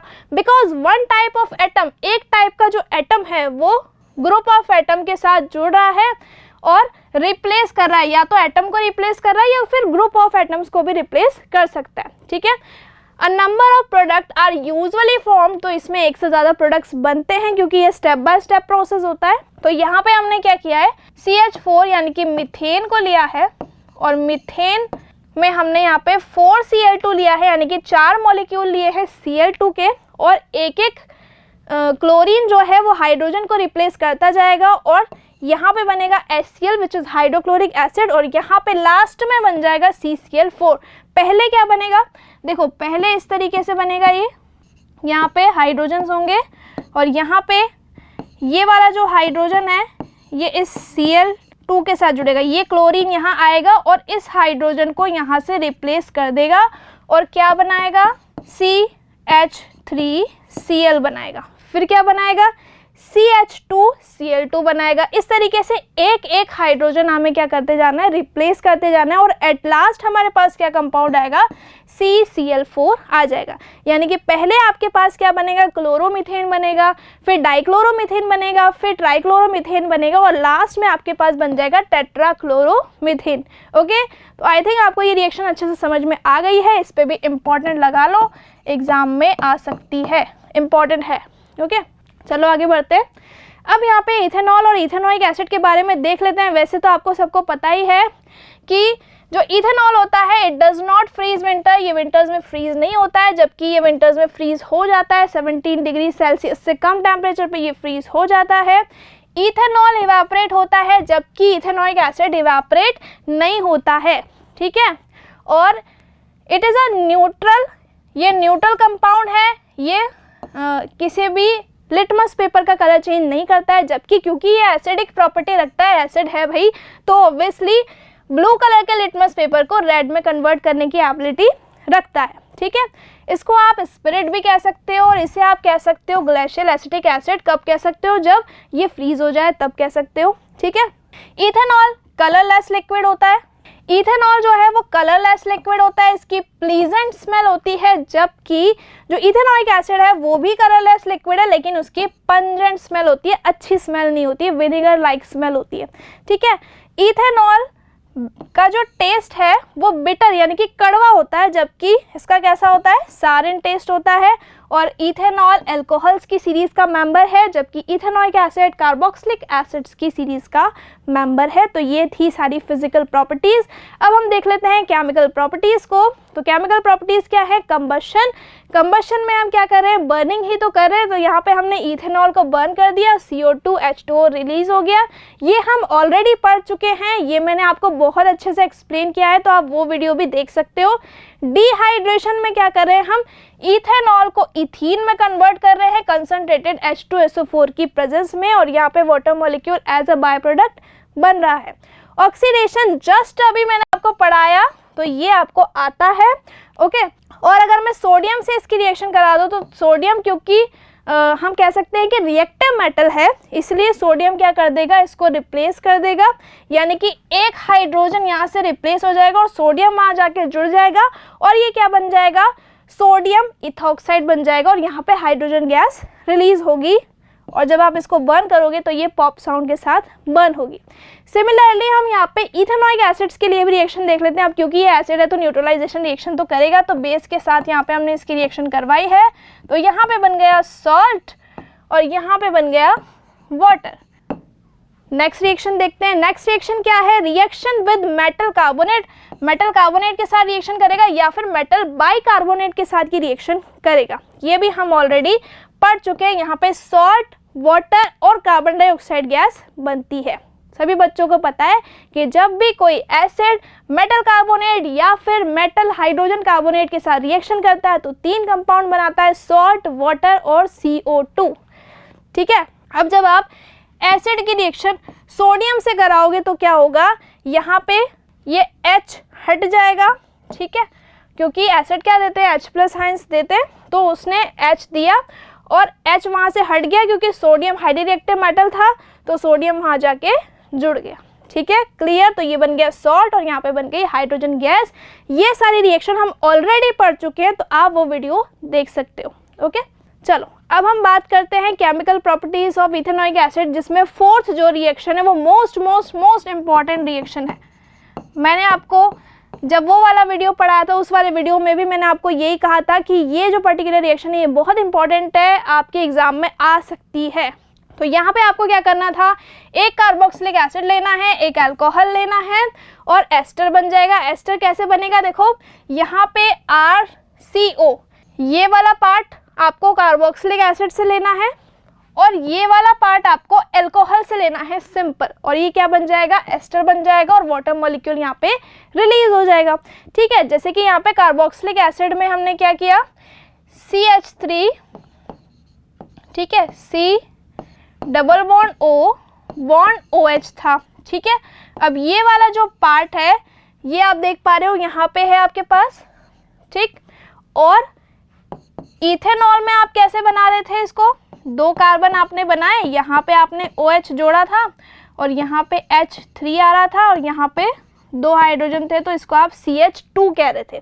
ठीक है, तो ये हो गया इथेनॉल। ठीक है, अब इसके बाद यहाँ पे सिर्फ हाइड्रोजन हटा है इथेनॉल में से और रिमेनिंग पार्ट को आपने फ्लिप करके जोड़ दिया, तो OC2H5 यहाँ पे ऐसा का ऐसा आ गया। ठीक है, तो पीछे क्या था, C2H5 था, तो आपने इथाइल लिख दिया। यहाँ पे भी आपके पास 2 कार्बन थे तो इथ लिख दिया, सिंगल बॉन्ड है तो एन लिख दिया और यहाँ पे क्या आ गया, O8 आ गया, OATE आ गया, जो कि एस्टर का क्या है, सफिक्स है। और यहाँ पे water molecule as a by product हमें मिल गया। क्लियर। और इसकी स्मेल कैसी होती है, फ्रूटी स्मेल होती है, फ्रूटी स्मेल होती है। ये आपको ध्यान रखना है कि जब भी आपको कहीं फ्रूटी स्मेल वाला कंपाउंड मिल जाए तो वो डेफिनेटली क्या है, एस्टर है। क्लास 10th में तो आपको यही याद रखना है। ओके, चलो अब यूजेस पढ़ लेते हैं। इनके यूजेस क्या है इथेनॉल और इथेनॉइक एसिड के। तो आप इसको यूज कर सकते हो पेंट मैन्युफैक्चरिंग में, सोप मैन्युफैक्चरिंग में। ठीक है, आप इसको एज एंटीसेप्टिक यूज कर सकते हो, घाव के ऊपर लगा सकते हो, या फिर आप ड्रिंक्स में जो अल्कोहलिक ड्रिंक्स होती हैं उनमें तो इसका यूज़ होता ही है। ठीक है, उसके बाद आप इसको as a antifreeze use कर सकते हो। ऑटोमोबाइल मतलब व्हीकल्स में जो रेडिएटर होता है उसमें यूज़ कर सकते हो, या फिर आप इथाइल अल्कोहल को एज अ मेडिसिन यूज़ कर सकते हो, यानी कि एज अ सॉल्वेंट आप एड ऑन कर सकते हो टिंचर आयोडीन में या फिर कप सिरप्स में। ओके, अब यहाँ पे इथेनॉइक एसिड के यूजेस देख लो। विनेगर का तो आपको पता ही है कि विनेगर में 5 to 8% इथेनॉइक एसिड प्रेजेंट होता है। Pure ethanoic acid is use as solvent, आप इसको एज अ सॉल्वेंट यूज कर सकते हो, केमिकल रिएजेंट की तरह भी यूज कर सकते हो। It is widely use in the manufacture of textile, textile industry में इसका यूज किया जाता है। It is use in the preparation of ester, ester बनाने में भी इसका यूज किया जाता है। चलो सोप्स के बारे में पढ़ते हैं। A soap is a sodium और पोटेशियम सॉल्ट। सोप क्या होता है, सोप होता है सोडियम और पोटेशियम सॉल्ट होता है। ठीक है, जिसमें बहुत लंबी लंबी चेन्स होती हैं कार्बोक्सिलिक एसिड्स की, जिन्हें हम फैटी एसिड्स के नाम से जानते हैं। आप सभी को पता है यार। ठीक है, a soap has a large non ionic hydrocarbon group, उसमें बहुत लंबे लंबे लॉन्ग चेन्स होती है नॉन आयोनिक पार्ट की। ठीक है, और आयोनिक पार्ट होता है COO- और Na+। ठीक है, the structure of soap can be represented as, अब आप इस स्ट्रक्चर को इस तरीके से बना सकते हो कि ये जो जिगजैग आपको दिख रहा है ना, ये क्या है, लॉन्ग चेन ऑफ कार्बन है, यानी कि हर पॉइंट पे यहाँ पे क्या है, कार्बन प्रेजेंट है इस तरीके से। ठीक है, तो ये जो लॉन्ग चेन ऑफ हाइड्रोकार्बन है ये कैसा पार्ट है, नॉन आयोनिक पार्ट है, नॉन आयोनिक पार्ट है ये। और ये वाला पार्ट कैसा है, ये वाला पार्ट आपका आयोनिक पार्ट।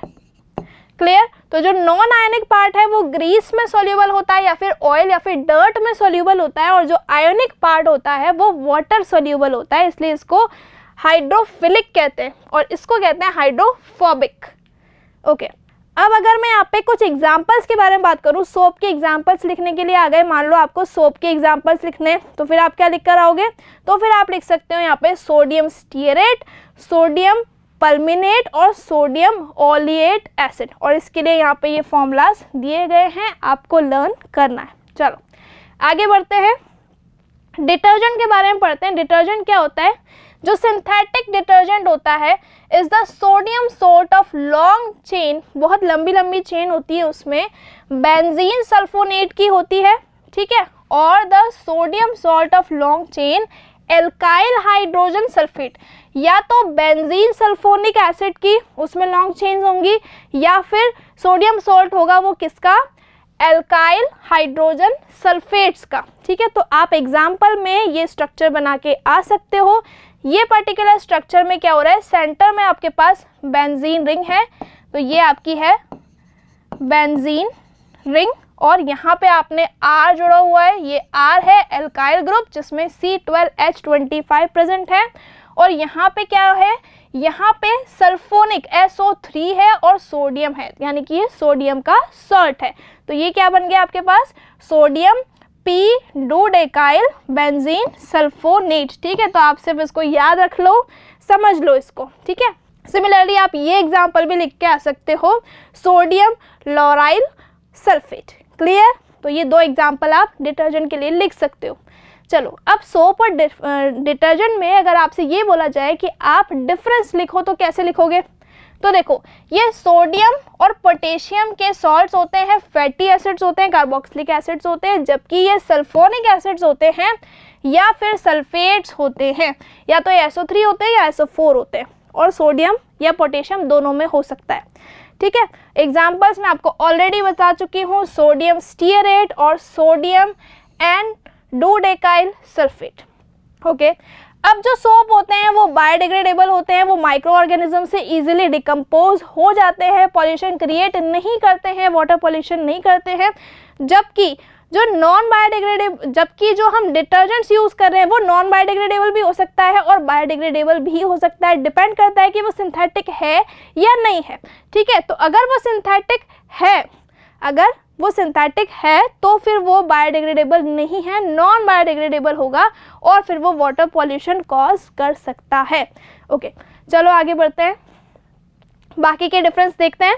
तो आपने देखा ये सोप और डिटर्जेंट, सोप में क्लिनजिंग एक्शन बहुत कम होता है, यानी कि आप उससे कपड़े धोगे तो वो हर पानी में अच्छे से काम नहीं करेगा, लेकिन डिटर्जेंट जो है ना वो थोड़ा सा सख्त होता है, वो सारे पानी में काम कर जाता है भाई, बहुत अच्छे से आप इससे कपड़े धो सकते हो, क्लिनजिंग एक्शन बहुत अच्छा होता है इसका, ठीक है। They do not work well with hard water, ये हार्ड वाटर, एसिडिक वाटर और सलाइन वाटर के साथ ढंग से काम नहीं कर पाता, जबकि ये हर टाइप के वाटर के साथ काम कर लेता है क्योंकि ये सिंथेटिक है, ओके।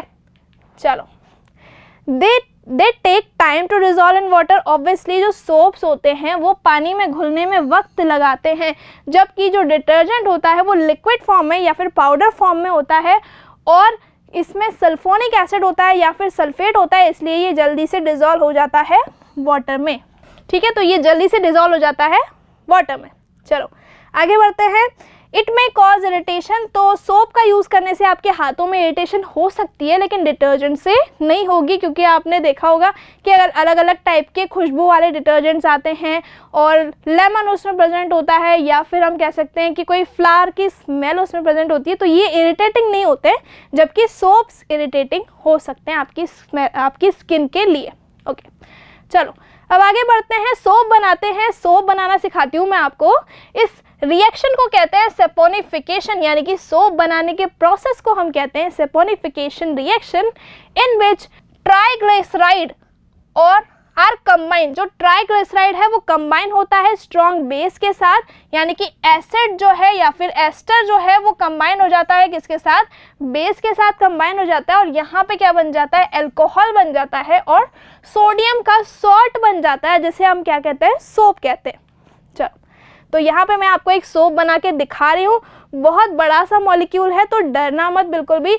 तो यहाँ पे हमने सोडियम स्टीयरेट लिया है, यानी कि स्टीयरिक एसिड लिया है, और स्टीयरिक एसिड का हमने एस्टर लिया है, ठीक है। स्टीयरिक एसिड का ये एस्टर है, यहाँ पे C17H35 दिया हुआ है, और COO किस में होता है, एस्टर में होता है, ठीक है।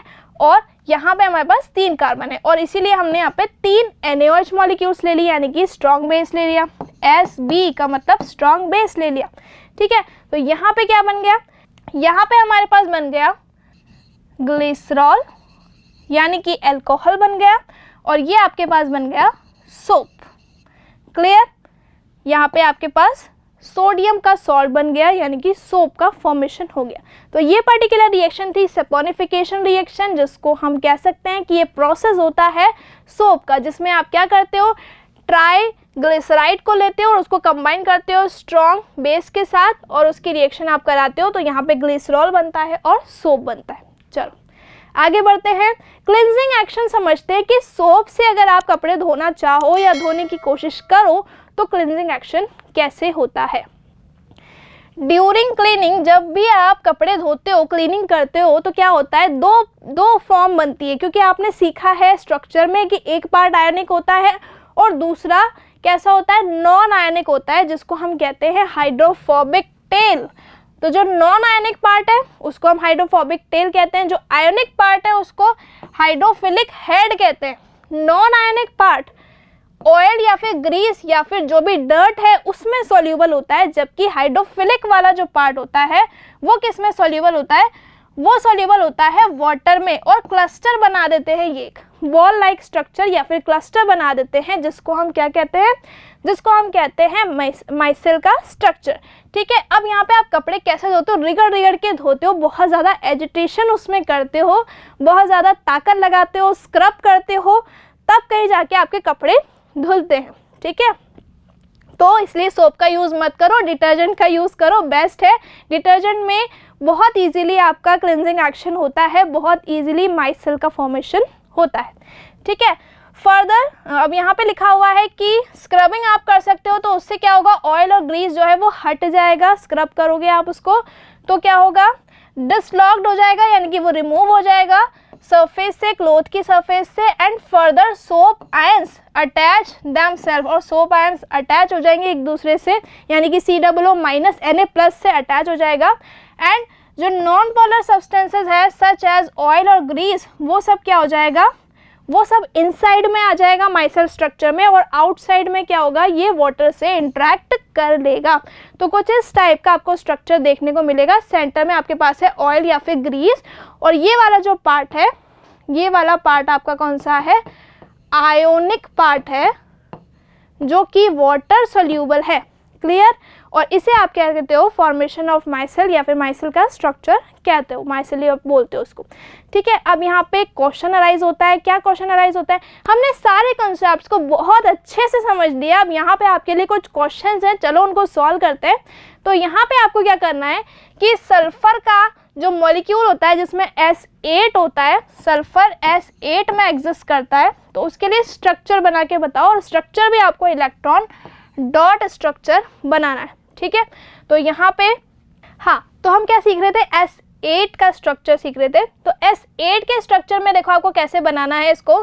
सबसे पहले आपको 8 एटम बनाने हैं सल्फर के, लाइक दिस, 1 2 3 4 5 6 7 और 8, मेरे साथ बना लो। सबने ऐसे 8 एटम्स बना लिए, वीडियो को पॉज कर लो और इस तरीके से सल्फर के 8 एटम्स बना लो, और सब में S लिख दो सेंटर में। ठीक है, तो ये हमने सल्फर का एटम बना लिया। सल्फर की कॉन्फ़िगरेशन क्या होती है, एटॉमिक नंबर होता है 16, तो कॉन्फ़िगरेशन क्या हो जाएगी 2, 8, 6, यानी कि लास्ट शेल में 6 इलेक्ट्रॉन्स है, तो 2 इलेक्ट्रॉन्स की रिक्वायरमेंट पड़ेगी, राइट। तो 1 2 3 और 4। ठीक है, अब जो 2 इलेक्ट्रॉन है 5 और 6, वो मैं यहाँ बना रही हूँ, ये 5 हो जाएगा और ये 6 हो जाएगा। अब ये वाला जो सल्फर है ये भी तो सेम ऐसे ही करेगा, यानी कि इस लेफ्ट वाले सल्फर के पास भी 6 तो इलेक्ट्रॉन है, 1 2 3 4 5 और 6। तो बस इसी तरीके से यहाँ पे आपको क्या करना है, 6 इलेक्ट्रॉन्स को शेयर करवाना है, यानी कि 6 इलेक्ट्रॉन से मेरा मतलब है कि 2 इलेक्ट्रॉन्स को यहाँ पे आपको शेयर कराना है, यानी कि ये जो रीजन आ रहा है, जो ये वाला पार्ट आप देख पा रहे हो, जैसे ये वाला जो पार्ट यहाँ पे इंटरसेक्ट हो रहा है, ये रीजन आ रहा है, इसमें आपको 2 इलेक्ट्रॉन्स की शेयरिंग करवानी है इस तरीके से। ठीक है, तो ये वाला जो सल्फर है ये इसके साथ 1 इलेक्ट्रॉन शेयर कर रहा है और इसके साथ 1 इलेक्ट्रॉन शेयर कर रहा है, तो 2 इलेक्ट्रॉन शेयर हो गए ना। तो यानी कि एक सल्फर लेफ्ट वाले के साथ एक इलेक्ट्रॉन शेयर कर रहा है, राइट वाले के साथ भी एक इलेक्ट्रॉन शेयर कर रहा है। सिमिलरली ये वाला सल्फर भी लेफ्ट वाले के साथ एक इलेक्ट्रॉन शेयर कर रहा है, राइट के साथ शेयर कर रहा है, लेफ्ट के साथ शेयर कर रहा है, राइट के साथ शेयर कर रहा है, लेफ्ट के साथ शेयर कर रहा है, राइट के साथ शेयर कर रहा है। ये वाला भी लेफ्ट के साथ शेयर कर रहा है, राइट के साथ शेयर कर रहा है। ठीक है, तो इस तरीके से यहाँ पे इसकी शेयरिंग के थ्रू ऑक्टेट कंप्लीट हो गया। और यहाँ पे देखो ये वाले इलेक्ट्रॉन्स यहाँ पे प्रेजेंट थे, 4 इलेक्ट्रॉन, ये आपको भूलना नहीं है, ये 4 इलेक्ट्रॉन्स तो आपको बनाने ही है। बाकी के एक एक इलेक्ट्रॉन्स यहाँ पे शेयरिंग यहाँ पे हो गई। जो आपने वाइट कलर के यहाँ पे इलेक्ट्रॉन्स देखे हैं वो सब किससे बने हैं, शेयरिंग से बने हैं।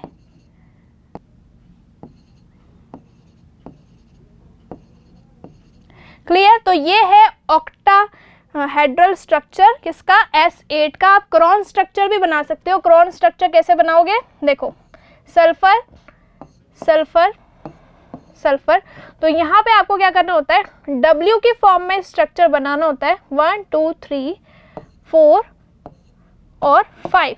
ठीक है, ये आपने सल्फर बनाया इस तरीके से। ठीक, अब यहाँ पे आप क्या देख पा रहे हो कि सल्फर में 1 2 3 4 5 आ रहे हैं, है ना।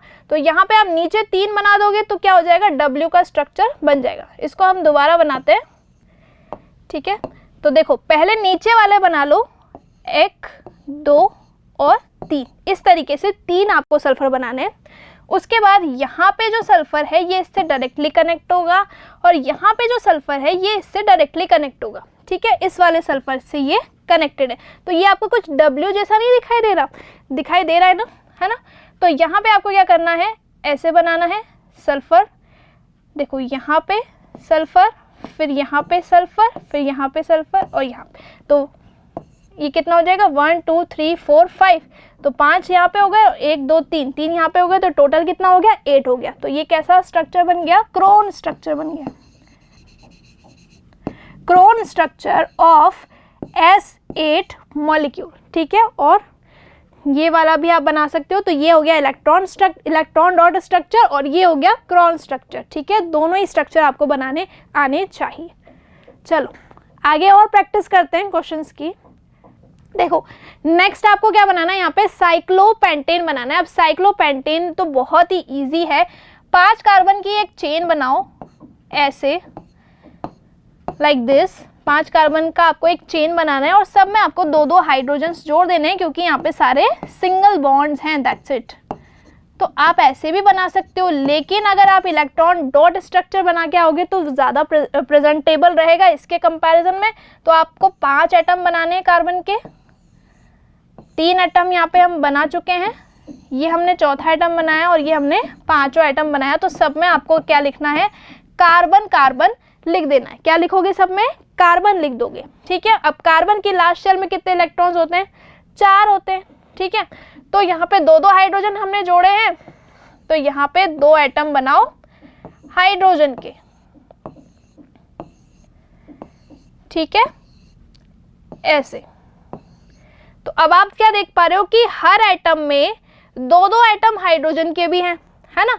तो यहाँ पे एक जो कार्बन था वो इसके साथ भी एक इलेक्ट्रॉन शेयर कर रहा है, ठीक है, और इसके साथ भी एक इलेक्ट्रॉन शेयर कर रहा है। सिमिलरली यहाँ पे भी ऐसे ही एक एक इलेक्ट्रॉन की शेयरिंग हो रही है। ठीक है, तो यहाँ पे हम इसको दूसरे कलर से शो करेंगे। बस हम यहाँ पे ये शो कर रहे हैं कि एक कार्बन जो था उसने एक हाइड्रोजन के साथ शेयरिंग की, तो यहाँ पे एक इलेक्ट्रॉन शेयर हो गया। सिमिलरली दूसरे हाइड्रोजन के साथ शेयर की तो यहाँ पे दूसरा इलेक्ट्रॉन शेयर हो गया। कार्बन के पास टोटल कितने हैं, टोटल 4 हैं। तो पहले तो एक एक बना दो, एक एक तो यहाँ पे शेयर कर ही दो ताकि आपको कंफ्यूज नहीं होगा बिल्कुल भी, लाइक दिस। ठीक है, क्लियर है, समझ आ रहा है आपको। ओके, अब यहाँ पे कार्बन भी तो शेयरिंग करेगा, कार्बन के साथ भी तो शेयरिंग होगी, और एक जो इलेक्ट्रॉन है वो हाइड्रोजन में पहले से ही प्रेजेंट है। तो एक हाइड्रोजन यहाँ पे, एक इलेक्ट्रॉन जो था हाइड्रोजन में वो पहले से ही प्रेजेंट था। ये देखो, एक पहले से उसके पास था, एक कार्बन ने शेयर कर दिया तो ड्यूप्लेट स्ट्रक्चर बन गया। तो यहाँ पे H हम लिख देंगे, ये हाइड्रोजन का एटम है। ठीक है, बनाया इसको हमने ऐसे ही है, बस हमें यहाँ पे इलेक्ट्रॉन डॉट स्ट्रक्चर को बनाना है। थोड़ा यहाँ पे आपको इसको रिप्रेजेंटेटिव वे में अच्छे से बनाना है। मैं यहाँ पे बोर्ड पे बना रही हूँ इसलिए ये ऐसा बना है, ठीक है। तो देखो यहाँ पे ये वाला जो इलेक्ट्रॉन है ये किसका है, इस हाइड्रोजन का है। ये वाला इलेक्ट्रॉन किसका है, कार्बन का है। यानी कि यहाँ पे एक सिंगल बॉन्ड बन गया। ये जो सिंगल बॉन्ड बना है वो इसी की वजह से बना है। अब अगर मैं कार्बन के बारे में बात करूँ तो कार्बन के पास अभी भी 2 इलेक्ट्रॉन्स बचे हुए हैं, तो वो इस वाले कार्बन के साथ एक शेयर करेगा और इस वाले के साथ एक शेयर करेगा। फिर सिमिलरली ये वाला कार्बन भी इसके साथ एक शेयर करेगा और इसके साथ एक शेयर करेगा। तो इस तरीके से यहाँ पे इस वाले रीजन में इस तरह से 2-2 इलेक्ट्रॉन आ जाएंगे और इस तरीके से आपको स्ट्रक्चर बनाकर आना है। बहुत अच्छे से नीट एंड क्लीन आपको स्ट्रक्चर बना के आना है, बिल्कुल भी उसमें गलती नहीं करनी है, बार बार उसको मिटाना नहीं है। बहुत अच्छे से आपको डायग्राम नीट एंड क्लीन बना के आना है। ओके, नेक्स्ट क्वेश्चन करते हैं। नेक्स्ट क्वेश्चन क्या है, what are the 2 properties of carbon. Carbon की वो 2 प्रॉपर्टीज क्या है जिसकी वजह से वो इतने बड़े बड़े लार्ज कंपाउंड्स बना सकता है। तो वो प्रॉपर्टी है, पहली तो है कैटिनेशन, जो हम ऑलरेडी पढ़ चुके हैं कि कैटिनेशन में क्या होता है, लॉन्ग चेन ऑफ हाइड्रोकार्बन्स बनती है, उसमें स्ट्रेट चेन बन सकता है, ब्रांच बन सकता है और रिंग भी बन सकती है, राइट। यानी कि 3 कार्बन की मिनिमम एक चेन बनती है, रिंग चेन, और 3 से ज़्यादा की बनानी है तो आप number of carbon atoms increase कर सकते हो। नेक्स्ट है टेट्रावैलेंसी, यानी कि कार्बन 4 बॉन्ड बना सकता है, इसीलिए भी उसके बहुत सारे कंपाउंड्स होते हैं, इसीलिए उसमें एबिलिटी होती है कि वो बहुत सारे कंपाउंड्स बना सकता है। एज कार्बन इज टेट्रावैलेंट, क्योंकि कार्बन टेट्रावैलेंट होता है तो इसलिए कार्बन क्या करता है, confirms bond either with 4 other carbon atoms, 4 other carbon atoms के साथ वो बॉन्ड बनाता है, ठीक है। इनफैक्ट बल्कि ड्यू टू स्मॉल साइज, छोटा सा साइज होने के बजाय, छोटा सा साइज होने के बावजूद भी क्या होता है, कार्बन बहुत स्ट्रॉन्ग बॉन्डिंग करता है विद मैनी एलिमेंट्स, यानी कि कार्बन के साथ तो करेगा ही सही, बाकी के अलावा हाइड्रोजन से भी कर सकता है, ऑक्सीजन से, नाइट्रोजन से, सल्फर से और भी अदर एलिमेंट्स के साथ कंपाउंड जो है बनाता है, ठीक है। तो इसलिए इसमें बहुत सारे नंबर ऑफ कंपाउंड्स प्रेजेंट होते हैं। कार्बन बहुत सारे लार्ज कंपाउंड्स बना सकता है, लार्ज नंबर ऑफ कंपाउंड्स बना सकता है। तो इसलिए यहाँ पे आपको 2 प्रॉपर्टी लिख के आनी है, पहली कैटिनेशन और दूसरी टेट्रावैलेंसी, ठीक है। चलो आगे बढ़ते हैं, नेक्स्ट क्वेश्चन करते हैं। नेक्स्ट क्वेश्चन क्या है, नेक्स्ट क्वेश्चन है कि यहाँ पे आपको पेंटेन के स्ट्रक्चरल आइसोमर्स बनाने हैं, तो ये आपको खुद से बनाने हैं। देखो पेंटेन का मतलब होता है 5 कार्बन, 1 2 3 4 5 कार्बन बना दो। अब क्या करना है आपको, हाइड्रोजन से इसकी वैलेंसीज को कंप्लीट करना है। तो यहाँ पे CH3 आ जाएगा, यहाँ पे H2 आ जाएगा, यहाँ पे H2 आ जाएगा, यहाँ पे H2 आ जाएगा और यहाँ पे H3 आ जाएगा। तो ये बन जाएगा N पेंटेन, ठीक है, क्लियर। अगर मैं इसको उठा के एज अ ब्रांच यहाँ पे लगा दूँ तो क्या होगा, 1 2 3 4 कार्बन आपने बनाए, एक कार्बन मैंने यहाँ पे एज अ ब्रांच लगा दिया, ठीक है। और यहाँ पे CH3 हम लिखेंगे, यहाँ पे CH2 लिखेंगे, CH3 और ये वाला जो कार्बन है यहाँ पे एक हाइड्रोजन आ जाएगा। तो ये क्या हो जाएगा, आइसोपेंटेन। अब इनका IUPAC नेम आप खुद से लिखेंगे और कमेंट में आंसर करेंगे, ठीक है। इसके अलावा आप इसको ऐसे भी बना सकते हो, आपने 3 कार्बन बनाए और आपने सेंटर वाले कार्बन पे 2 ब्रांच लगा दी, ठीक है। तो आप ऐसे भी लिख सकते हो और बाकी के जो हाइड्रोजन है उससे हम इसकी वैलेंसीज को कंप्लीट कर देंगे। तो इसमें 1 2 3 टोटल 3 कार्बन्स की पैरेंट चेन हो जाएगी। IUPAC नेम आपको खुद लिखना है और कमेंट सेक्शन में आंसर करना है, ठीक है। तो यहाँ पे क्या हो जाएगा, नियो बन जाएगा, नियो पेंटेन इसका नेम हो जाएगा। क्लियर है, आई होप आपको बहुत अच्छे से समझ में आ रहा है। चलो नेक्स्ट क्वेश्चन करते हैं और प्रैक्टिस करते हैं क्वेश्चंस की। नेक्स्ट क्वेश्चन क्या है हमारे पास, नेक्स्ट क्वेश्चन ये है कि आप कैसे टेस्ट करोगे, give a test that can be used to differentiate, ये डिफरेंशिएट करने के लिए कि आपने बटर लिया है या कुकी जो भी लिया है, कुकिंग ऑयल लिया है, वो सैचुरेटेड है या फिर अनसैचुरेटेड है, आप कैसे फाइंड आउट करोगे। तो किसी भी कंपाउंड को सैचुरेटेड है या नहीं है ये पता लगाने के लिए हम क्या करते हैं, टेस्ट लगाते हैं। हम क्या करते हैं, पहले हम यहाँ पे बटर के बारे में बात करते हैं। Butter contain saturated compound, butter में सैचुरेटेड कंपाउंड होता है, यानी कि बटर में क्या होता है, बटर एक सैचुरेटेड कंपाउंड है, जबकि जो कुकिंग ऑयल है वो अनसैचुरेटेड कंपाउंड है। कुकिंग ऑयल में डबल बॉन्ड प्रेजेंट है, ट्रिपल बॉन्ड प्रेजेंट हो सकता है, या फिर बटर की अगर मैं बात करूं तो उसमें सिंगल बॉन्ड प्रेजेंट है। ठीक है, तो अब इसको आइडेंटिफाई करने के लिए हम टेस्ट लगाएंगे। क्या करेंगे हम, व्हेन कुकिंग ऑयल में डबल बॉन्ड था, ठीक है, when cooking oil is treated with a few drops of KMnO4, potassium permanganate भी ले सकते हो, और यहाँ पे आप इसके अलावा क्या ले सकते हो, ब्रोमीन वाटर टेस्ट भी कर सकते हो, ब्रोमीन वाटर टेस्ट भी आप कर सकते हो। ठीक है, तो ब्रोमीन वाटर टेस्ट भी आप कर सकते हो, या फिर आप KMnO4 भी ले सकते हो। तो KMnO4 का कलर कैसा होता है, पिंक होता है। तो अगर वो अनसैचुरेटेड कंपाउंड हुआ तो KMnO4 के साथ उसकी रिएक्शन हो जाएगी और कलर कैसा हो जाएगा, कलर डिसअपियर हो जाएगा, यानी कि पिंक कलर डिसअपियर हो जाएगा। और अगर आपने ब्रोमीन वाटर टेस्ट किया तो ब्रोमीन वाटर का कैसा कलर होता है, ब्रोमीन वाटर का रेडिश ब्राउन कलर होता है, और उसका जो कलर है वो डिसअपियर हो जाएगा, यानी कि ब्रोमीन कलरलेस हो जाएगा। ठीक है, और सैचुरेटेड कंपाउंड बन जाएगा। क्लियर।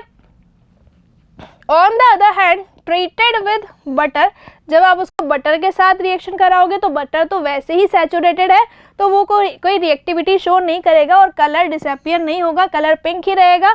और अगर आपने ब्रोमीन वाटर टेस्ट किया है तो कलर रेडिश ब्राउन ही रहेगा। तो ये आपको याद रखना है, ये क्वेश्चन इंपॉर्टेंट है।